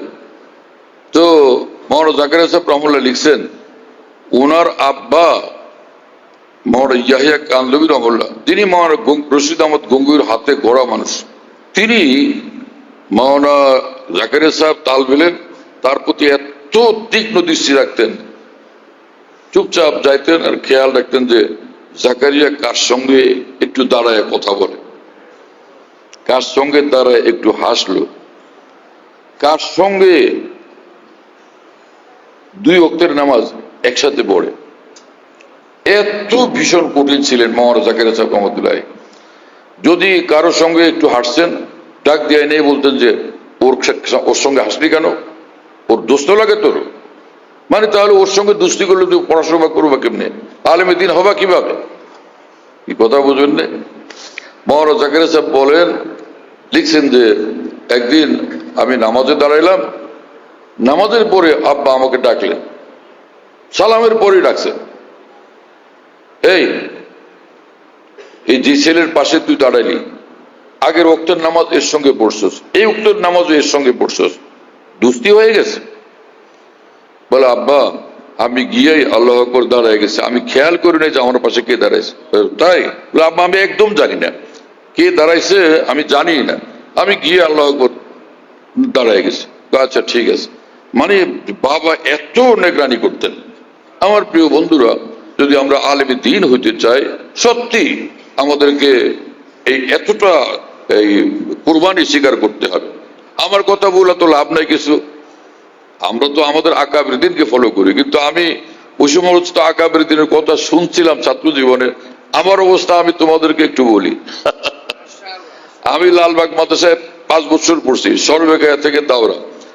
এই 5 বছরে আলহামদুলিল্লাহ আমার সাথী মাওলানা আব্দুর রাজ্জাক সাহেব জামিয়া রহমানিয়ার শাইখ সানি, তাকে জিজ্ঞেস করো, আমি আমার সিট থেকে আমার পাশের সিটে একবারের জন্য যাইনি 5 বছরের মধ্যে। সরবেখায় না, হেদায়া বলে না, জালালাইলে না, মিসকাতে না, দাওরায় না, কোনো দিন একবারের জন্য আলহামদুলিল্লাহ আমার পাশের সিটের যে সাথী, ওর সিটের মধ্যে কোনোদিন পা পড়ছিল কিনা তা আমার ইয়াদ নেই। তবে সেই সিটে যে আমি যাই নাই একবার বসার জন্য, এটা তো আলহামদুলিল্লাহ ফাইনাল। আমাদের শুধু আমার না, আমাদের সাথীরা সবাই আমরা এরকম ছিলাম, প্রত্যেকে নিজ নিজ পড়াশোনা নিয়ে ব্যস্ত, কারোর সঙ্গে কারো গল্প নাই। আমাদের কোনো সাথীর সঙ্গে বাড়ি নিয়া, গ্রাম নিয়া, আত্মীয় স্বজন নিয়া কোনো বিষয় নিয়ে কোনো আলোচনা কখনো হয়নি, শুধু পড়াশোনা পড়াশোনা পড়াশোনা। আলহামদুলিল্লাহ, কখনো এবং আমাদের জামাতের মধ্যে কোন সাথীর কোন আত্মীয় স্বজন আসতে পারতো না। আমরা পড়াশোনা করি, এখানে কিসের আত্মীয় স্বজন? আমরা কারোর সঙ্গে এখানে আত্মীয় স্বজন তারে নিয়ে ঘুরা, নাস্তা করা, হোটেলে যাওয়া, হ্যাঁ, এবং কি জানি ওই চিড়িয়াখানা যাওয়া, পার্কে যাওয়ার জন্য আসছি নাকি এখানে? আমার আপন দুই মামাতো ভাই, আমার বড়, আমি যখন মিশকাত পড়ি তো ওনারা দুইজন হঠাৎ লালবাগে আসছেন। আমি কিতাব নিয়ে বসে আছি বাইজাবি শরীফ, তো তারা আইসা বসছেন, আমি তো পেরেশান। হায় হায়, কোনো পরীক্ষা না, এমনি পড়াশোনা করতেছি। আর ওনারা সামনে বসলেন, তো সালাম কালাম হলো, তো আমরা কথা বেশি একটা বলতাম না, যেই হোক। পরে বলে যে আপনি তো অনেক ব্যস্ত মনে হয়, আমাকে আপনি আপনি বলতেন পরবর্তী জীবনে, যদিও আমার বড় ভাই। আপনি তো অনেক ব্যস্ত পড়াশোনা নিয়ে। আমি বলে হ্যাঁ, খুব ব্যস্ত। আমি বললাম হ্যাঁ ব্যস্ত। আমরা তো আসছিলাম ঢাকায়, আপনাকে নিয়ে একটু ঘুরবো, বিভিন্ন জায়গায় যাব, তো কিভাবে কি হবে? আমি বললাম না, লেখাপড়ার ভীষণ ব্যস্ততা, তো আমার তো যাওয়া সম্ভব না। ও তাহলে আমরা তো কিচ্ছু চিনি না, কি উপায় হবে? আমিও নিজেও তো চিনি না, কারণ আমি তো শহরে ঘুরতাম না। আমি তো এখন পর্যন্ত ছাত্র জীবনে চিন্তা হয়নি, এখনো ঢাকার রাস্তাঘাট যেগুলো বেশি চলাচল হয় ওইগুলো চিনি, বাকিগুলো আমি দিশা পাই না। ধানমন্ডি কতবার গেলাম, কিন্তু আমি ধানমন্ডির রাস্তাঘাট লোকেশন বুঝি না আমি। যাই হোক, তা আমি ঝটপট লিখলাম বাইতুল মোকাররম, তারপরে জাদুঘর, চিড়িয়াখানা, যে কটার নাম আমার জানা ছিল তাড়াতাড়ি এটা কাগজে লিখে দিয়ে বললাম যে গাড়িতে উঠলেই বললে ওরা নিয়ে যাবে, এই বাইতুল মোকাররম দেখেন, চিড়িয়াখানা দেখেন, জাদুঘর দেখেন। ঠিক আছে, পরে সোজা চলে গেল। কি কথা বুঝেছ? এখন তোমরা এগুলো করতে পারবা? আমার উস্তাদ হযরত মাওলানা সালাউদ্দিন সাহেব রহমাতুল্লাহর আপন বড় ভাই, বুজুর্গ মানুষ, হযরত মাওলানা নজির আহমদ সাহেব রহমাতুল্লাহ। আমি তো তালবে ইলম, এটা উস্তাদের কথা শুনাই। লালবাগ মাদ্রাসায় মাওলানা সালাউদ্দিন সাহেব রহমাতুল্লাহ উস্তাদ, হযরত মাওলানা হেদায়েতুল্লাহ সাহেব রহমাতুল্লাহ আমাদের মহান উস্তাদ, ওখানে তিনি মুহতামিম। মাওলানা সালাউদ্দিন সাহেব রহমাতুল্লাহর বড় ভাই মাওলানা নজির আহমদ রহমাতুল্লাহর ইন্তেকাল হয়েছে ভোলায়। আর মাওলানা নজির আহমদ রহমাতুল্লাহ হযরত মাওলানা শামসুল হক ফরিদ রহমাতুল্লাহর ঘনিষ্ঠ দোস্ত। দুজনে একসাথে দারুল উলুম দেওবন্দে এক কামরা থেকে পড়াশোনা করছেন। দুইজনের বড় গভীর দোস্তি ছিল। তো এক তো বড় ভাই, আর সদস্য হুজুরের বন্ধু হযরত মাওলানা সালাউদ্দিন সাহেব রহমাতুল্লাহ ওই শায়েস্তাখান হলের পাশের ওই বিল্ডিংটা থেকে নিজের ব্যাগ ট্যাগ গুছিয়ে একদম হযরত মাওলানা হেদায়েতুল্লাহ সাহেব রহমাতুল্লাহ, হুজুরকে মুহাদ্দিস সাহেব বলা হতো, মুহাদ্দিস সাহেব হুজুরের রুমে আসছে। কি ব্যাপার? মুহাদ্দিস সাহেব হুজুর দেখে বলেন কি ব্যাপার? ব্যাগ ট্যাগ দেখি, আমার বড় ভাইয়ের ইন্তেকাল হয়ে গেছে, আমার এখনই লঞ্চে উঠতে হবে। বড় ভাইয়ের ইন্তেকাল হয়ে গেছে, আপনার লঞ্চে উঠতে হবে কেন? এখন হুজুরে আবার মাওলানা সালাউদ্দিন সাহেব রহমাতুল্লাহ আবার মুহাদ্দিস সাহেব হুজুরের একদম ভক্ত, ওনার কথায় উঠেন বসেন। বড় ভাইয়ের ইন্তেকাল হয়েছে, আপনার কি হয়েছে? আপনার লঞ্চে উঠতে হবে কেন? এখন মাথা নিচু করে বসে আছে। তবে বলে যে দোয়া করবেন, উনি চলে গেছেন, আপনি দোয়া করবেন। আমরা দোয়া করব, আর তো কিছু করার নাই, দোয়া করেন। জি হুজুর, ঠিক আছে, আমি তাহলে রুমে যাই। ঠিক আছে, যা, বস। আরে শুনতেছেন ভাইরা, এইটার আসর এই হলো আমার উপরে, যে আমি ময়মনসিংহ জামিয়া আশরাফিয়াতে শিক্ষক। 16 তারিখ আমার দাদাজান সেই ভোলার আমার গ্রামে, এইভাবে দাদাজানকে দেখলাম যে মৃত্যুর আলামত প্রকাশ পেয়ে গেছে। আব্বা পেরেশান, ঘরের সকলে পেরেশান। আমি অস্থির যে কালকে আমার মাদ্রাসা খোলা, আজকে রওনা হওয়া লাগবে, আমি কি করব? এখন আব্বা আম্মা জানেন যে আমার মেজাজে যে 16 তারিখে আমি উপস্থিত হবই। হ্যাঁ, পরে আব্বা বললেন ঠিক আছে, তুমি দোয়া করো। জি আব্বা, তো আমি রওনা হই। ঠিক আছে। মনে এত কষ্ট, দাদা আমাকে পৃথিবীর সকলের চেয়ে বেশি মহব্বত করতেন, হ্যাঁ, তার সন্তানের চেয়ে বেশি। কিন্তু কি করব? পরে লঞ্চে উঠলাম, ঢাকা আসলাম, ময়মনসিং চলে গেলাম, পরের দিন আমার দাদার ইন্তেকাল হয়ে গেল। এই শুনবারও তো উপায় নেই, কারণ ওই জমানায় মোবাইল তো ছিল না। কয়েকদিন পরে জানলাম, দোয়া করছি দাদার জন্য। এটা শোনার উদ্দেশ্য হচ্ছে আমার ভাইয়েরা, আমাদেরকে ইলমে দ্বীন শিখতে হবে, এর জন্য আমাদেরকে মেহনত করতে হবে। শুধু কিতাব আর কিতাব, কিতাব আর কিতাব, মরেঙ্গে হাম কিতাব উপর ওরক হোগা কাফন আপনা। হ্যাঁ, এই কিতাবের উপরে আমাদেরকে উৎসর্গিত থাকতে হবে। আর এক কথা মনে পড়লো তো বলি, আল্লামা জাফর আহমদ উসমানী রহমতুল্লাহ আলী, আল্লাহু আকবার, এত বড় আলেম, এলাউ সুনান নামক হাদিস এবং ফিকহের আলোকে এক কিতাব লিখছেন, এলাউ সুনান, 18 জিলদ, কেউ 22 জিলদ 20 জিলদে এটাকে ছাপছে। সমগ্র আরব দুনিয়া কম্পিত হয়েছে কিতাব দিকে, যে ভারতের এক আলেম দ্বীন হানাফি মযহাবের এত বড় কিতাব লিখছেন হাদিসের ফিকহের সমন্বয়ে। সেই আল্লামা জাফর আহমদ উসমানী এত বড় হলেন কিভাবে? তো তার ছাত্র জীবনের ঘটনা, হেদায়েতুন্নাহ পড়েন, মাওলানা থানভী রহমাতুল্লাহ বারান্দা দিয়ে হাঁটতেছেন, আল্লামা জাফর আহমদ উসমানী কামরার মধ্যে বসে রয়েছেন, কি জানি লিখতেছেন। হযরত থানভী বললেন, কি লিখতেছে দেখি। খাতা বইটা নিয়ে দেখলেন যে ওর মধ্যে মাওলানা উসমানী, তখন তো হেদায়েতুন্নাহর ছাত্র, একটা শের লিখছেন তাজা, নিজে বানায়া একটা শের লিখছেন। এতে খুশি হওয়ার কথা না? হ্যাঁ, হযরত থানভী টাস করে এক থাপ্পড় লাগাই দিছে, আমি সে শের লিখতে লাগা, এখন থেকে কবিতা লেখা ছন্দ লেখা শুরু করছো? এখন তো পড়াশোনার সময়, পড়ো, যোগ্যতা অর্জন করো, একদিন লিখবে তুমি, এখন কি লেখার সময় হয়েছে নাকি? দেখেন, আরবিতে শের লিখতেছেন, এটাকেও তিনি পছন্দ করলেন না, একটা থাপ্পড় লাগাই দিয়েছেন। মেহনত করো, কিতাবের ইলমি মেহনত করো। আল্লাহ তাআলা আমাদেরকে বুঝ দেন। হ্যাঁ, আল্লাহ তাআলা আমাদেরকে বাইরের সব ঝামেলা থেকে মুক্ত হওয়ার তৌফিক দেন। আমাদের ইলম যেন আর রাসিকিনা ফিল ইলমের এরকম ইলম আল্লাহ আমাদেরকে দান করেন। তো আল আরিফুনা বিজাতিল্লাহ ওয়া সিফাতিল্লাহ, হ্যাঁ, আল আরিফুনা বিজাতিল্লাহ ওয়া সিফাতিল্লাহ। আমার মধ্যে ইলমে দ্বীন আসছে তখন বোঝা যাবে যখন আল্লাহর মারিফত অর্জন হয়ে গেছে। আর মারিফত অর্জন হয় কখন? খালি কিতাবাদি পড়লে অর্জন হয় না। এই মারিফত জাত ও সিফাতের তখন অর্জন হবে যখন তার মধ্যে তাকওয়া পয়দা হবে, গুনাহমুক্ত এক জিন্দেগি পয়দা হবে। গুনাহমুক্ত জিন্দেগি পয়দা হলে কলব হবে নূরি নূরওয়ালা, তখন এক লাইনে সে 1000 লাইন দেখবে, তখন তার ইলম হবে গভীরতাওয়ালা। আল্লাহ আমাদেরকে সেই ইলম নসিব করে দেন। আব্দুল্লাহ ইবনে মাসউদ রাদিয়াল্লাহু তাআলা আনহু বলেন, লাইসাল ইলমু বিকাসরাতির রিওয়ায়া। এই রিওয়ায়াত আমি দেখছিলাম তাফসীর ইবনে কাসিরে, লাইসাল ইলমু বিকাসরাতির রিওয়ায়া, হ্যাঁ, ওয়ালাকিন্নাল ইলমা আন কাসরাতিল খাশিয়া।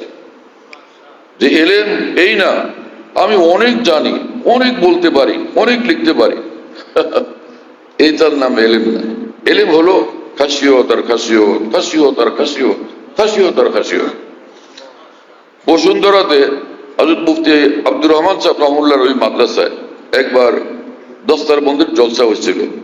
মাওলানা তাকি উসমানী সাহেব, মাওলানা রফি উসমানী সাহেব দুজনকে দাওয়াত দেওয়া হয়েছিল। ওখানে আমিও ছিলাম উপস্থিত। তো হযরত মাওলানা রফি উসমানী সাহেব রহমাতুল্লাহ বয়ান করলেন, সেখানে এমন এক কথা বললেন যে ইন্নামা ইয়াখশাল্লাহ মিন ইবাদিল উলামা। भाइयों, हमारे अकाबिर दीन के यहाँ जो इल्म है उस इल्म की जान है खशियत इलाहिया। ভাইরা, আমরা যে ইলমে দ্বীন শিখি, আমাদের আকাবির দ্বীনের নিকট যে জিনিসকে ইলম বলা হয়, সে ইলমের জান হলো, সে ইলমের প্রাণ হলো আল্লাহর ভয়।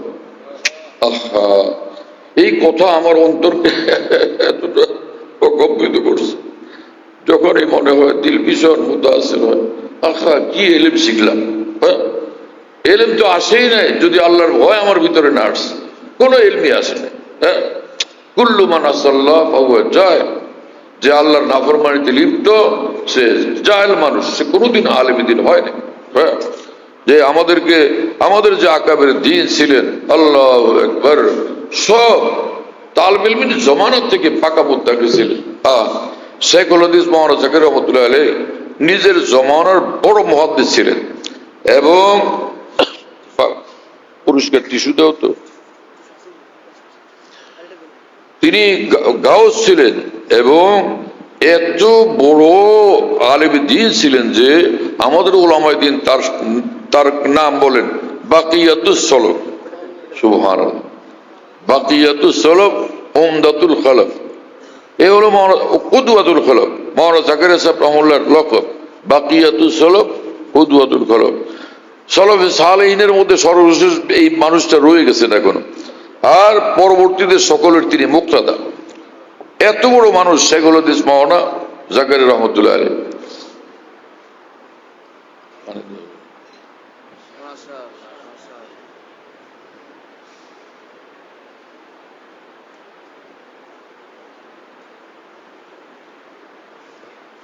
মাওলানা কি বিষয় বলতেছিলাম এর আগে, এর পূর্বে কি বিষয় বলতেছিলাম, যেখান থেকে মাওলানা জাকারিয়া সাহেব রহমতুল্লাহর কথা বললাম।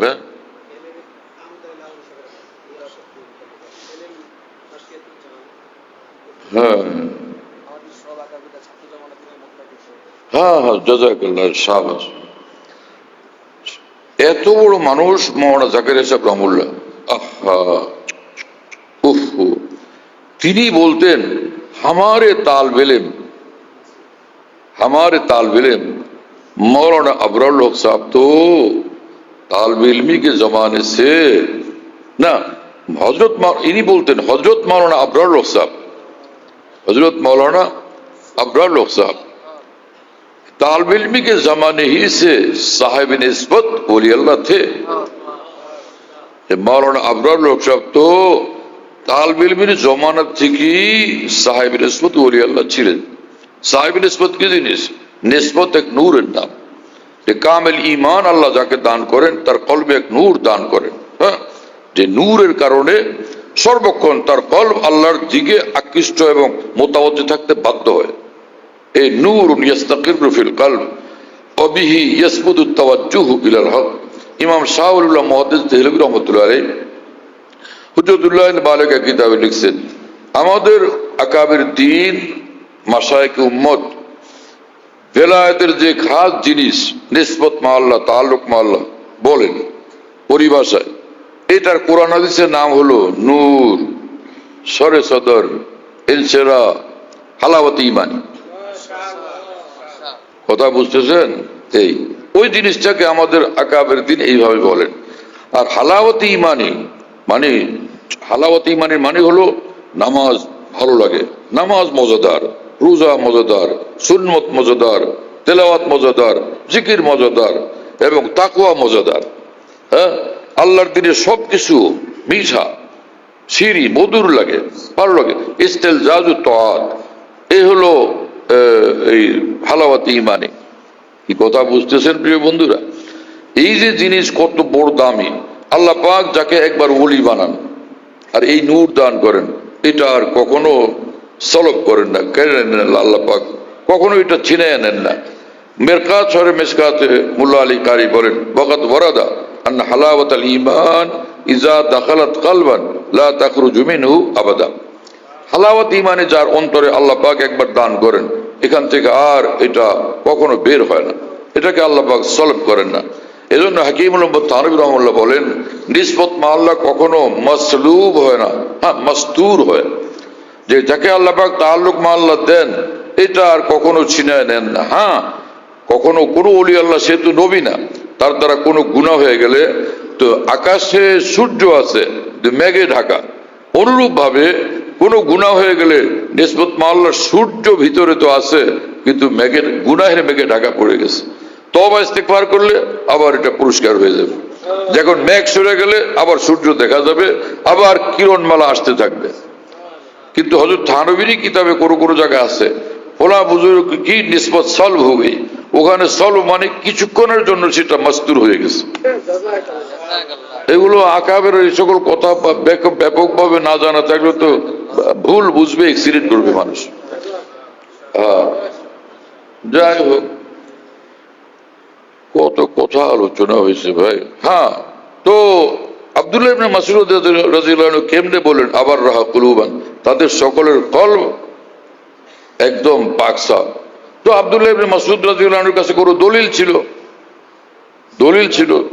সে এক দলিল এই হইতে পারে, উলাইকা আল্লাযিনা ইমতাহানাল্লাহু কুলুবাহুম লিত্তাকওয়া। আল্লাহ পাক নিজে কোরআনে কারিমে বলছেন যে তাদের কুলুবকে আল্লাহ পাক খালেস বানাইছেন তাকওয়ার জন্য। কি যখন কলব তাকওয়া বলা, তো আবারুল কুলুব, হ্যাঁ, আবার এই যে মুহাম্মাদুর রাসূলুল্লাহ ওয়াল্লাযিনা আমানু মাআহু আশিদ্দাউ আলাল কুফফার রুহামাউ বাইনাহুম তারাহুম রুকআন সুজদা ইয়াবতাগুনা ফাজলাম মিনাল্লাহ ওয়া রিজওয়ানা। এই আয়াতে পাক দলিল সব সাহাবা সিদ্দিকিনের মর্তবাওয়ালা ছিলেন। কিভাবে দলিল? যে প্রথম হলো আশিদ্দাউ আলাল কুফফার, তারা কাফেরদের বিরুদ্ধে, আল্লাহর দুশমনদের বিরুদ্ধে কঠিন থেকে কঠিন, আর ঈমানওয়ালাদের প্রতি একদম সে নরম কোমল প্রাণ। তো ওখানে যে হাদিস শরীফ আছে, মান আহাব্বা লিল্লাহ ওয়া আবগাযা লিল্লাহ ওয়া আতা লিল্লাহ ওয়া মানা লিল্লাহ ফাকাদ ইসতাকমালাল ঈমান। ইসতাকমালা এখানে কাসরাতুল মাবানি তাদুল্লু আলা কাসরাতুল মাআনি। আকমালার অর্থ কামেল বানানো, আর ইস্তাকমালা মানে একদম কামালের শীর্ষে পৌঁছে দেওয়া। তাহলে সাহাবায়ে কেরাম সকলেই তো এরকম ছিলেন। আহাব্বা লিল্লাহ আবগাযা লিল্লাহ আতা লিল্লাহ মানা লিল্লাহ। আল্লাহ নিজে বলেন আশিদ্দাউ আলাল কুফার রুহামাউ বাইনাহুম। তাহলে তারা ইস্তাকমালাল ঈমান, আর ঈমানের সবচেয়ে কামেল দরজা সিদ্দিকীনের মর্তবা।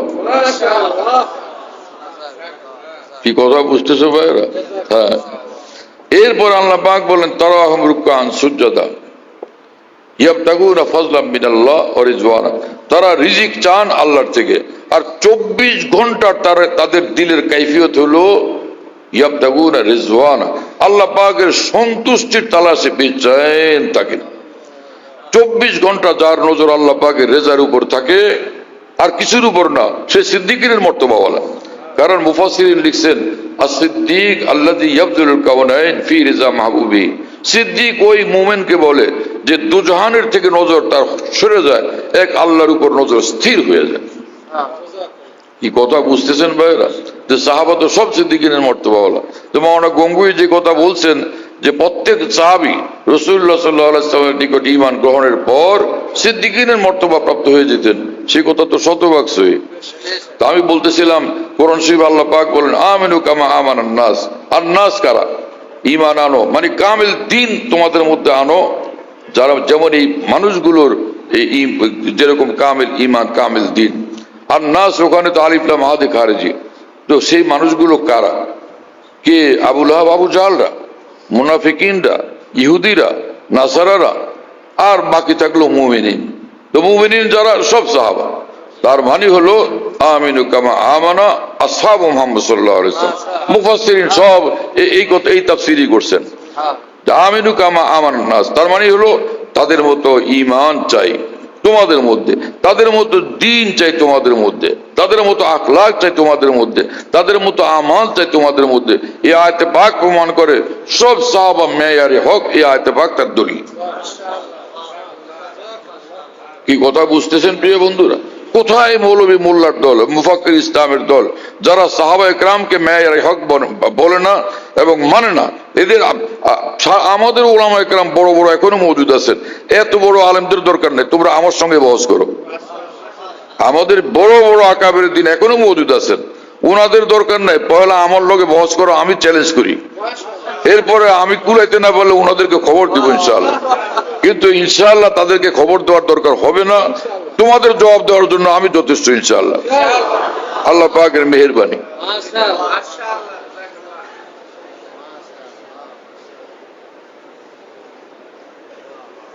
আমি এই কথা তো সারা দেশব্যাপী বলি, কিন্তু কাউকে আজ পর্যন্ত দেখলাম না আমার একবার ফোন করলো কি আপনি বসবেন, বলছে ঠিক আছে আমরা রেডি। হ্যাঁ, এমনকি আমি তো জায়গায় জায়গায় স্টেজে বলছি যে আমি এখন প্রস্তুত, আপনি আসেন, আপনাকে মাইক দিয়ে দেবো, আপনি বুঝায় বলেন আপনার বক্তব্য। কেউ আসলো না, অথচ ওই মাজমায় তাদের লোক বহুত ছিল। কেউ আসবে না কোনোদিন ইনশাআল্লাহ তাআলা। কথা বুঝতেছেন আমার প্রিয় বন্ধুরা, আমাদের প্রিয় তোলাবায়ে কেরাম, আপনারা আমাদের এই কওমি মাদ্রাসার নিসাব পড়ার পাশাপাশি আকাবের দিনের কিতাবাদি উস্তাদদের পরামর্শের অধীনে আপনারা মোতালা করবেন, থোড়া থোড়া অল্প অল্প, যদি মোতালা করেন, ইনশাআল্লাহ তাআলা আপনাদের সঙ্গে দুনিয়ার কোনো শক্তি লড়াই করতে পারবে না। কেউ আপনাদের সামনে টিকতে পারবে না ইনশাআল্লাহ, কঠিন কালেও টিকতে পারবে না। হ্যাঁ, ওয়ালা তাহিনু ওয়ালা তাহজানু ওয়া আনতুমুল আ'লাউনা ইন কুনতুম মুমিনিন।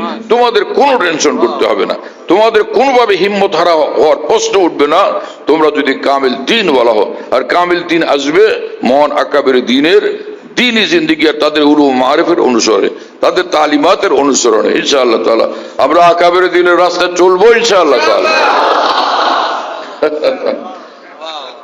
আরেকটা বিষয় আমরা জানলাম যে সব গুনাহ থেকে বাঁচা, গুনাহ থেকে না বাঁচলে ইলমের বরকত আসবেই না। হ্যাঁ, আব্দুল্লাহ ইবনে মাসউদ রাদিয়াল্লাহু আনহুর কথা শুনাইলাম না, ইমাম মালিক রাহমাতুল্লাহ আলাইহি বলেন লাইসাল, ওনার ভাষা একটু বেশ কম, লাইসাল ইলমু বিকাসরাতির রিওয়ায়া। হ্যাঁ, অনেক অনেকে উলুম মারিফ বিলুক বয়ান করতে পারে, এতে বিরাট আল্লামা আলেম না, এতে প্রমাণ হয় না যে সে আলেম। লাইসাল ইলমু বিকাসরাতির রিওয়ায়া ওয়া ইন্নামা হুয়া নূরুন ইয়াজআলুহুল্লাহু ফিল কলব। এক নূর আল্লাহ পাক দান করেন অন্তরের মধ্যে, সেটা হলো ইলম। জাহিরি ইলম এটা প্রকৃত ইলম, অন্তরে যদি নূর আসে তখন ইলম, আর নূর আসবে তখন ও নূরুল্লাহি লা ইউতা লিআসি, যে নাফরমানিতে লিপ্ত কখনো সে নূর পাবে না। মধ্যখানে একটা কথা বলছিলাম যে নানান মাজামিন তো এই জন্য থাইকে যায়। আব্দুল্লাহ ইবনে মাসউদ রাদিয়াল্লাহু আনহু কিভাবে জানলেন যে আবারুল কুলুব সব সাহাবা, তাই না? তার আরেক দলিল এক হাদিস শরীফ, قال رسول الله صلى الله عليه وسلم ان النور اذا قذف في القلب انشرح له الصدر। যখন আল্লাহ পাকের তরফ থেকে কোনো বান্দাকে নূর দেওয়া হয় কামেল, তো তার অন্তর খুলে যায়। সরল সদরের মানে হলো দ্বীনের সব তালিম দিল কবুল করে, আর দ্বীন বিরোধী সব জিনিসকে দিল প্রত্যাখ্যান করে, বরদাস্ত করতে পারে না। এটা হলো সরল সদর, ইনশাআল্লাহ আলাহু সদর, তার দিল বিশাল বড় হয়ে যায়। মাওলানা জালালউদ্দিন রুমি রহমতুল্লাহ আলাইহি বলেন দর ফরাক আরসায়ে পাক জা তং আয়াত আরসায়ে হাফতা আসমান। যখন আল্লাহ পাক কাউকে নিজের বানান, দিলকে তার বিশাল বড় বানান, তো তার দিলটা 7 আসমান জমিন তার হৃদয়ের বিশালত্বের সামনে কারো ঘরের ছোট্ট বা কারো বাসার ছোট্ট একটা বারান্দার মতো হয়ে যায়, এত বড় হয়ে যায় তার দিল। আল্লাহ পাক ওই দিলকে এত বড় বানায় দেন। হ্যাঁ, কাতরায় মাওলানা রুমি বলেন কাতরায় দানিশকে বখশি দিজে পেশ মুত্তাসিল করদা বদরি আহায়ে কেশ। হ্যাঁ, এ আল্লাহ আপনি আমাকে যে ইলমের একটা ফোঁটা দান করছেন, এটা দিয়ে আমি চলবো কেমনে? এক ফোঁটা ইলম দিয়ে চলা যায়? এটাকে আপনার গায়ের মাহদুদ, আপনার অসীম ইলমের অকুল সাগরের সঙ্গে মিলিয়ে দেন, যাতে আমার রাস্তা চলা সহজ হয়ে যায়। আমার প্রিয় ভাইয়েরা, সব তালবে ইলম তো সবগুলো মাজামিন বুঝতেও পারবে না, কিন্তু কিছু কিছু বুঝবে, ইনশাআল্লাহ এর দ্বারা ফায়দা হয়ে যাবে। আমি এখন হাদিসগুলোর তর্জমা করি, তাই ইনশাআল্লাহ ফায়দা হবে। একটু হালকা তাসহিহের সাথে قال رسول الله صلى الله عليه وسلم من سلك طريقا يلتمس فيه علما سهل الله له به طريقا الى الجنه। ইলমে দ্বীন শিখবার পথে যে চলে, আল্লাহ পাক জান্নাতের রাস্তা তার জন্য সহজ করে দেন। কি কথা বুঝতেছেন? গীবত করা কি জান্নাতের রাস্তা? কুদৃষ্টি কি জান্নাতের রাস্তা? নাজায়েজ তাল্লুকাত কি জান্নাতের রাস্তা?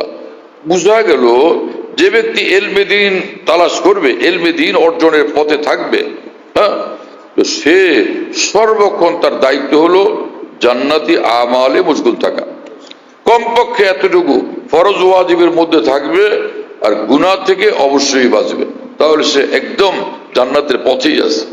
বুঝা গেল ইলমে তালবে ইলমের চরিত্রই হলো এই যে সে ইলম আমল দুটার সমন্বিত অবস্থায় চলবে। এজন্য মুহিউদ্দিন মাওলানা সাহেব রহমতুল্লাহ বলতেন আমাদের মূল নাম হলো তালিবুল ইলমে ওয়াল আমল।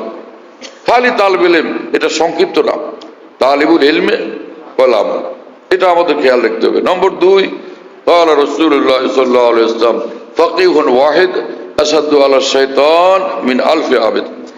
একজন দ্বীনের গভীর বুঝওয়ালা ইলমওয়ালা আলেম আসাদু আলা শয়তান মিন 1000 আবেদ, 1000 আবেদের চেয়ে শয়তানের মধ্যে সে বেশি মজবুত এবং কঠিন। বুঝা গেল একজন আলেম এত বড়। আবেদ কাকে বলে আর আলেম কাকে বলে? ইমাম গাজ্জালী রহমতুল্লাহ আলাইহি এবং মোল্লা আলী কারি রহমতুল্লাহ আলী বলেন, আবেদ তাকে বলে যার এলেম ফরজ পরিমাণ, এলেম ফরজ পরিমাণ, কিন্তু তার ইবাদত অনেক অনেক, নফল ইবাদত বেশি, তাকে আবেদ বলে। আর আলেম কাকে বলে? যার এমনি জাহিরি আমল কম কিন্তু এলেম অনেক বেশি, ফরজ ইলমের চেয়ে অনেক বেশি, তাকে আলেম বলে। আর যদি সেই সঙ্গে তার ইবাদত, নফল ইবাদত বেশি হয়, তাহলে তো তিনি আরো অনেক ঊর্ধ্বে উঠে গেলেন, তিনি আবেদের মাকামেও পৌঁছে গেলেন। যেমন হযরত ইমাম আবু ইউসুফ রহমতুল্লাহ আলাইহি, তিনি যতক্ষণ পর্যন্ত প্রধান বিচারপতি হন নাই, কাজীর কোজাত হন নাই, প্রতিদিন রাতে 500 রাকাত পড়তেন নফল। আর যখন তিনি কাজীর কোজাত প্রধান বিচারপতির পদ অলঙ্কৃত করলেন, তখন তিনি প্রতিদিন রাতে 200 রাকাত নফল নামাজ পড়তেন। আর হযরত হাকিমুল উম্মত থানভী বলেন, আশ্চর্য মানুষ যে পৃথিবীর সবচেয়ে বড় জালেম হাজ্জাজ ইবনে ইউসুফ, সেই মানুষ, সেই লোক প্রতিদিন রাত্রে, এই এত বড় জালেম বাদশা, প্রতিদিন রাত্রে সে 300 রাকাত নফল নামাজ পড়ত। হযরত থানভী বলেন যে এত নামাজ পড়তো, তো এই নফল পড়তে পড়তে তো রাত্রি শেষ হয়ে যেত, কিন্তু জুলুম থেকে বিরত হয়নি। তো তার মানে সে, এই যারা জুলুমবাজ মুসলমান, তারাও যখন এত নফলওয়ালা, তো আমরা কি কিছু পড়া উচিত না? আল্লাহ পাক হাদিসে কুদসিতে বলেন, ওয়ালা ইয়াজালুল আবদু ইয়াতাকাররাবু ইলাইয়া বিন নওয়াফিল হাত্তা আহবাবতুহু, বান্দা যখন নফল আমলের দ্বারাও আমার নৈকট্য অর্জনের চেষ্টা করতে থাকে, তো আমি তাকে খাস মাহবুব বানাই নি, মহব্বতের রাস্তায় আরো তারে উচ্চ প্রমোশন দান করি। তো থোড়া বহুত কিছু না কিছু নফলের অভ্যাস আমাদের হওয়া চাই। হ্যাঁ, আসাতুজা কেরামের নিগরানিতে, আসাতুজা কেরাম মশওয়ারায়, একটা দিনই মাদ্রাসার মধ্যে বড় জিনিস হলো মাদ্রাসার যিনি মুহতামিম, মাদ্রাসার যিনি যারা পরিচালক, তাদের মানসা কি, তাদের উসুল কি, তাদের কাওয়ানিন কি, সেটার লেহাজ রাখা একদম কর্তব্য। তারা এগুলো করেন নিজেদের স্বার্থে না, এই তোলাবা একরামকে যোগ্য আলেম, বড় আলেম, আকাবের দিনের সাচ্চা ওয়ারিস বানানোর এই ফিকিরের উপর ভিত্তি করে। এজন্য সেই বিষয়গুলোকে এড়াইয়া যাওয়া কোনোভাবেই আমাদের জন্য মঙ্গলজনক না। বারহাল দুইটা হাদিস হলো না। তো হযরত হাকিমুল উম্মত থানভী বলেন, এখানে ফকিহুন যে বলা হয়েছে, এই ফকিহ মানে এই যে ফিকহের ফকিহ না, ফতোয়া শাস্ত্রের ফকিহ, বা এই যে ইসলামের যে আকায়েদার ফিকহ, একটা ফিকহের শাস্ত্র, এই হাদিসে সেটা উদ্দেশ্য না। হ্যাঁ, আল্লামা হযরত শেখ আব্দুল ফাত্তাহ আবু কুদ্দা বলেন, যেখানে কোরআন হাদিসে সুন্নাহ শব্দ আসছে, ওটা একটা জায়গাতেও এই ফরজ, ওয়াজিব, সুন্নত, এই সুন্নত সেখানে উদ্দেশ্য না। সব জায়গাতে কোনো সুন্নাহ মানি আর শরিয়া, সুন্নাহ মানি শরীয়ত, শরীয়ত। হ্যাঁ, এগুলো এই জন্য হঠাৎ একটু মনে পড়লে বলি, এতে মুক্তাসার কথায় একটা গুরুত্বপূর্ণ জিনিস জানা হলো। হযরত থানভী বলেন, যেখানে ফকিহুন ওয়াহিদ আসাদু আলা শাইতান মিন আলফ আবিদ মানি, যে আল্লাহ তাকওয়ার পথে, যা ইলম জরুরি ইলম, সে সঙ্গে তাকওয়ার পথে যাকে আল্লাহ পাক দ্বীনের গভীর ফাহম দান করেন, সেই ফিকহ এখানে মুরাদ, সেই তাফাক্কুহ ফিদ্দীন মুরাদ এখানে। যেটা আরেক হাদিস শরীফে আল্লাহ পাক জাল্লা জালালুহু ওয়া মানওয়ালু বলেন, মান ইউরিদিল্লাহু বিহি খায়রান ইউফাক্কিহু ফিদ্দীন, এরপরে ওয়ায়ুলহিমহু রুশদা।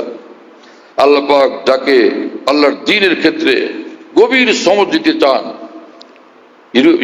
আল্লাহ পাক যাকে মহাকল্যাণ দিতে চান, মস্ত বড় কামিয়াবি, শীর্ষ কামিয়াবি দিতে চান, খায়রানের মধ্যে তানবীর লিতাজিম, ইউফাক্কিহু ফিদ্দীন, আল্লাহ পাক তাকে দ্বীনের গভীর সমঝ দান করেন, গভীর সমঝ দান করেন। হ্যাঁ, হিকমা, ইউতিল হিকমা ওমা ইউতাল হিকমত ফাকাদ উতিয়া খায়রান কাসীরা। ইমাম মালিক রাহিমাহুল্লাহ বলেন যে এখানে হিকমত মানে তাফাক্কুহ ফিদ্দীন, আল ফিকহু ফিদ্দীন, আল্লাহর দ্বীনের গভীর সমঝ, এটা বড় নেয়ামত। হাকিমুল উম্মত মাওলানা থানভী রাহমাতুল্লাহ আলাইহি বলেন, নূরে ফাম किसी फानी फिल्ला बाकी बिल्लाह की सोबत के बिदूर हासिल नहीं होता। যে আল্লাহ পাকের দ্বীনের নূর ওয়ালাই গভীর বুঝ অর্জন হয় না কোন কামিল ওলির সোহবত ব্যতীত। उसके बगैर इल्म ऐसा है जैसा कि तोते को फारसी के चंद आसार याद करा देवे या कुरान पाक की चंद सूरतें याद करा देवे। যে কোন কামেল ওলির সোহবত ব্যতীত যে ইলম অর্জন করে, তো সেটা এরকম তোতা পাখিরে এই কয়েকটা কবিতা মুখস্থ করাই দিলেন, কোরআন শরীফের সূরা মুখস্থ করাই দিলেন। ও পড়তে পারে কিন্তু বুঝে কিছু বুঝবে না। হযরত মাওলানা ইয়াহিয়া কান্দ্রবী রহমাতুল্লাহ মাওলানা রশিদ আহমদ গঙ্গুই রহমাতুল্লাহর ছাত্র। হ্যাঁ, ওনার কাছে হাদিস পড়ছেন। ওনার সাথে আরেকজন পড়তেন মাওলানা মাজেদ আলী জৌনপুরি, সাথী, ওনার সাথী। মাওলানা ইয়াহিয়া কান্দ্রবী ছাত্র জীবনেই হযরত গঙ্গুইর হাতে বায়াত হয়ে গেছেন। মাওলানা গঙ্গুই কখনো ছাত্রকে বায়াত করছেন, কখনো করেন নাই। হযরত হাকিমুল উম্মত থানভী হোসনুল আজিজ কিতাবে বলছেন, আমি সাধারণত তালেব ইলমকে বায়াত করি না, लेकिन अगर ज्यादा इश्तियाक देखता हूं तो कर भी लेता हूं। যদি কাউকে বেশি আগ্রহান্বিত দেখি তাহলে কখনো বায়াত করেও নি। এই যে মাওলানা গঙ্গুইর নাম দিয়ে প্রচার করা হয় যে মাওলানা গঙ্গুই তালেব ইলমের বায়াত করাকে একদম নিষিদ্ধ করছেন, এটা একটা ভুল কথা। মাওলানা গঙ্গুই নিজেও বায়াত করতেন, হাকিমুল উম্মত থানভী নিজেও বায়াত করতেন। মাওলানা থানভী যখন একবার বায়াত হইতে গেছেন এইভাবে যে দারুল দেওবন্দে হযরত থানভী পড়তেন আর মাওলানা গঙ্গুই আসছেন। এই ঘটনা আমি নিজে পড়ছি কিতাবে। হযরত গঙ্গুই যেখানে দাঁড়াইছেন মদ দোকানে মাদ্রাসার কাজের অনেকগুলো রড বিছানো, অনেক রড। হযরত থানভী জোশের চোটে দৌড় একদম লাফ দিয়ে রড ভাইয়া ওই পাশে গিয়ে পড়ছেন, রডের উপর দিয়ে একদম ওই পাশে গিয়া এত বড় মানুষের দিকে তো কাঁপতেছেন আর বলতেছেন হযরত মুঝে বায়াত ফরমা लीजिए, मैं बायात होना चाहता हूं। শয়তানি খেয়াল, কিসের বায়াত হবে, এটা শয়তানি খেয়াল। তার মানে যে হযরত গঙ্গুই চাচ্ছিলেন যে যে মানে বড় আলেম হওয়ার জন্য যে মেহনত ফিকির নিবাক, তুমি যেরকম আমার লোকের তো মহব্বত দেখাও জজবা, শেষে তো ইলম কালাম সব এগুলো ক্ষতিগ্রস্ত হয়ে যাবে বলে মনে হচ্ছে। তো হযরত এটাকে মানা করছেন। আর এইরকম যে কিছুদিনই ক্ষতি হবে, কিছুটা ক্ষতি হয়ে যাইতে পারে ইহতিমালের উপরে কোনোটা বিষয়কে শয়তানি বলা বরং লোকটাকেই শয়তান বলা হাদিস দ্বারা সাবিত আছে, এবং সেই মজা আমি নিতে থাকি। কেউ কোনো দুষ্টামি করে শয়তান, তো এটা বলি যে আসলে হাদিস থেকে সাবিত সেটা বলি, সেটাও শুনে দিছি, শোনো।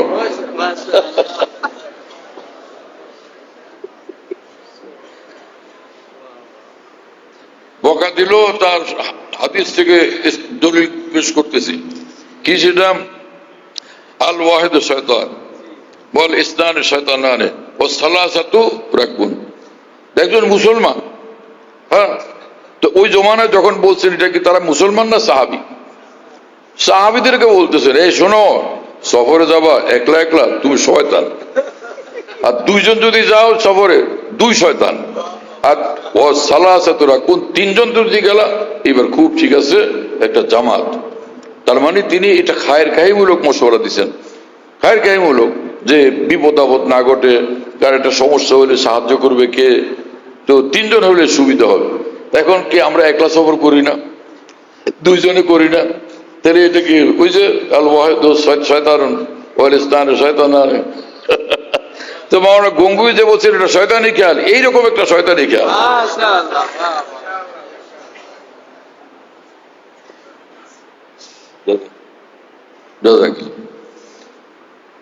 তো কয়টা হাদিস বললাম আমি? তিনটা, অনেকগুলো পড়ছিলাম তো।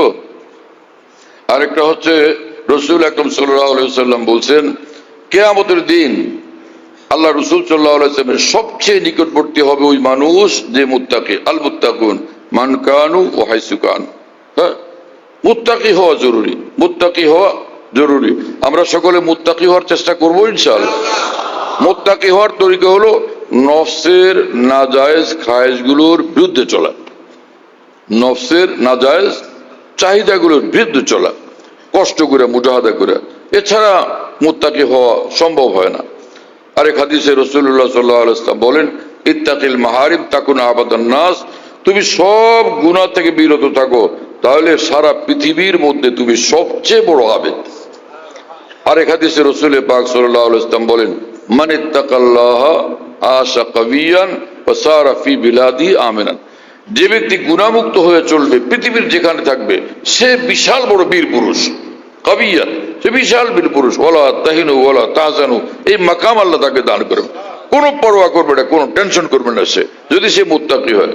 আশা কবিয়ান, সে বীর পুরুষ থাকবে সব জায়গাতে। ও আশা কবিয়ান ও সারা ফি বিলাদি আমিনান, দুনিয়ার যেখানে যাবে আল্লাহ পাকের তরফ থেকে তাকে আল্লাহ পাক নিরাপত্তা দিবেন, সুকুন, ইতমিনান, করার, আফিয়ত, ইতমিনান। আল্লাহ তাআলা আমাদেরকে তৌফিক দেন এবং কবুল করেন। ওয়া আখিরু দাওয়ানা আলহামদুলিল্লাহি রাব্বিল আলামিন ওয়া সাল্লাল্লাহু আলা নবিয়িল কারীম। তো মোহতামিম সাহেব অনেক সুযোগ দিচ্ছেন আমাকে। তোমরা ভাই একজন ভালো আলেম, একজন যোগ্য আলেমী দ্বীনকে মোহতামিম হিসাবে পাইছো, আল্লাহ তাআলা কদর করেন এবং আল্লাহ পাক তাকে অনেক সালাহিয়ত দিয়েছেন। আমাদের বড়দের সঙ্গে উঠা বসার তৌফিক, হযরত শাহ হারদী রহমতুল্লাহর মজলিসে দৌড় ধাপ করতে থাকছেন, পরবর্তী সময়ও আমাদের বুজুর্গানের সঙ্গে জুড়ে থাকছেন। আল্লাহ তাআলা তাকে ইলমি আমলি তারাক্কিয়াত আজিমা নসিব করেন, অনেক বেশি মকবুলিয়ত মাহবুবিয়ত দান করেন, আমাদের আকাবের দ্বীনের সচ্চা ওয়ারিস রূপে কবুল করেন।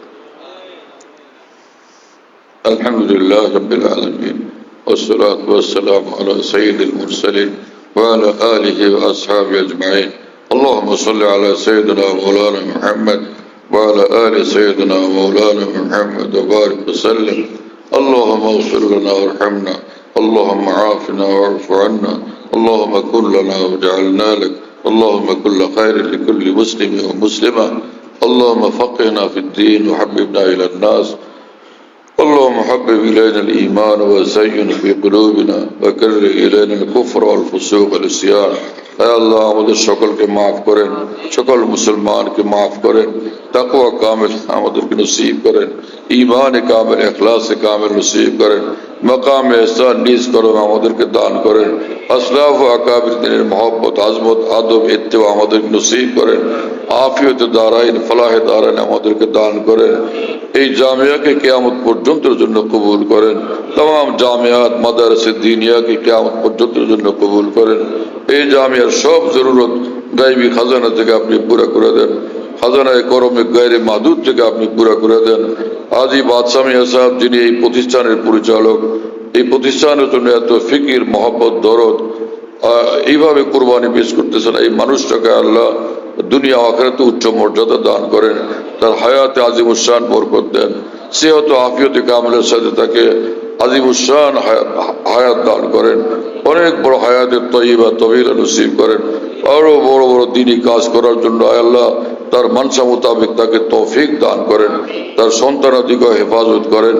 তার মুহতামিম সাহেব মাওলানা নেমতুল্লাহ সাহেব, আল্লাহ তাকে আফিয়তে কামিলের সাথে হায়াত দারাজ করেন, ইজ্জত, আফিয়ত, মকবুলিয়ত, মাহবুবিয়ত দান করেন, আকাবের তরিকের উপর জিন্দগি দান করেন, আকাবের সচ্চা নুমান্দা হিসাবে আপনি কবুল করেন, জামিয়ার তামাম আসাতিজাকে কবুল করেন, তাদের সকল নেক উদ্দেশ্য পুরা করেন এবং তাদেরকেও খুব ইজ্জত, আফিয়ত, বারাকাত দান করেন।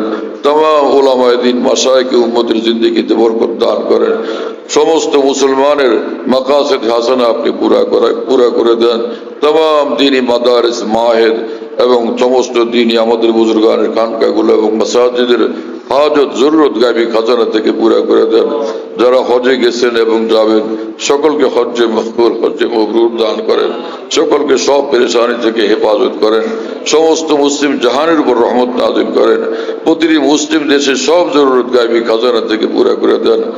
আল্লাহ বিশেষভাবে বাংলাদেশ, পাকিস্তান, সৌদি আরব এবং তুরস্ক, এই সকল দেশগুলোকে বড় বড় পরাশক্তি নিজ কর্মে আপনি বানায় দেন।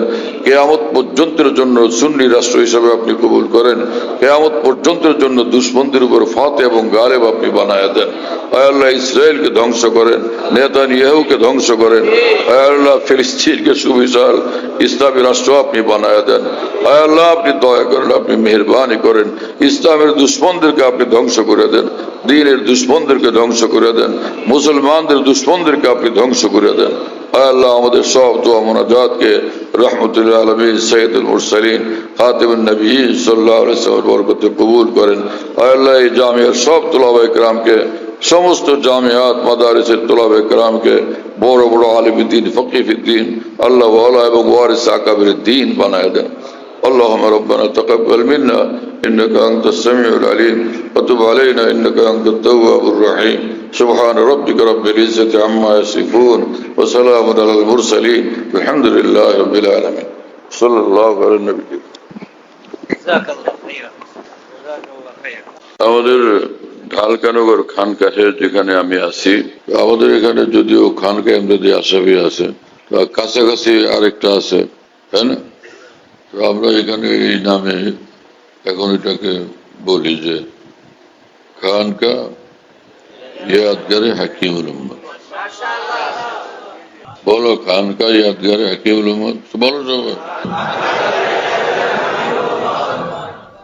খানকা ইয়াদগারে হাকিমুল উম্মত মনে রাখো বলো খানকা ইয়াদগারে হাকিমুল উম্মত হাকিমুল উম্মতের স্মৃতি এখানে স্মরণকারী খানকা হ্যাঁ হাকিমুল উম্মতের কথাবার্তায় আলোচনা হয় আলহামদুলিল্লাহ একটা নাম কিন্তু তামাম আকাবের কথাই আলোচনা হইতে থাকে আলহামদুলিল্লাহ বাইতুল হক জামে মসজিদ ছাপড়া মসজিদ বলে 5 তলা বিল্ডিং এটার নাম ছাপড়া মসজিদ সেই পুরানো নাম এটা আছে তো ছাপড়া মসজিদ সেখানে প্রত্যেক ইংরেজি মাসের দ্বিতীয় বৃহস্পতিবার আসর থেকে রাত 10টা 10:30 পর্যন্ত এখানে মাসিক ইজতেমা হয় যাদের সহজে আসা সম্ভব আসবার চেষ্টা করবেন ইনশাআল্লাহ মাসে একদিন ইনশাআল্লাহ তাআলা মজলিসের দ্বারা ফায়দা হবে আল্লাহ তাআলা কবুল করেন এখানে যে মাসিক মজলিস হয় খোলাফায়ে কেরাম যারা আছেন সারা দেশে নিজ নিজ জায়গা থেকে মাইক লাগায় সেটা শোনার ইহতেমাম করলে ভালো হবে কমপক্ষে এতটুকু যে এশার নামাজের পরে সেদিন ইজতেমার দিন এশার নামাজের পরে যে যেটুকু মজলিস হয় কিতাব থেকে পড়ে শোনানো হয় তারপরে আমি নিজে মজলিসে বসি হয়তো কথা বলি তো সেই অন্তত এশার পরের অংশটুকু যেন সারা দেশের খোলাফায়ে কেরাম নিজের জায়গা থেকে শুনবার ব্যবস্থা করা নিরাপদে সম্ভব হলে সেটা করবেন আল্লাহ তাআলা কবুল করেন খানকা বিডি এই অ্যাপস এটা খুলতে পারলে ওর মধ্যে বয়ান কবিতা বুকস ইত্যাদি সব একসঙ্গে পাওয়া যায় খানকা বিডি হলো এরকম স্পেলিং হলো KHANQAH এর সঙ্গে লাগালাগি বিডি খানকা বিডি এই অ্যাপসটা খুললে ওর ভিতরে বয়ানগুলো পাওয়া যায় এটা ডাইরেক্ট শোনা যায় কি এবং ডাইরেক্ট শোনা যায় হযরতুল্লাহ দামাত বারাকাতুহুর বয়ান যেখানে বয়ান করেন সব বয়ান নেটের মাধ্যমে টেলিগ্রামের মাধ্যমে পাওয়া যাচ্ছে হযরতুল্লাহ দামাত বারাকাতুহু যখন বয়ান করেন বয়ানটা আমরা দেশ বিদেশ থেকে দুনিয়ার যে কোনো জায়গা থেকে আমরা পেতে পারি এই জন্য মুফতি শহীদুল ইসলাম হুজুরের নম্বরে যোগাযোগ করবেন 01715 80 18 69 80 18 69 01715 80 18 69 যাতে মনে থাকবে ইনশাআল্লাহ সবার 01715 80 18 69 বলো ভাই 01715 80 18 69 অনেক সোজা তো ভাই মাশাআল্লাহ অনেক সোজা করে দিছে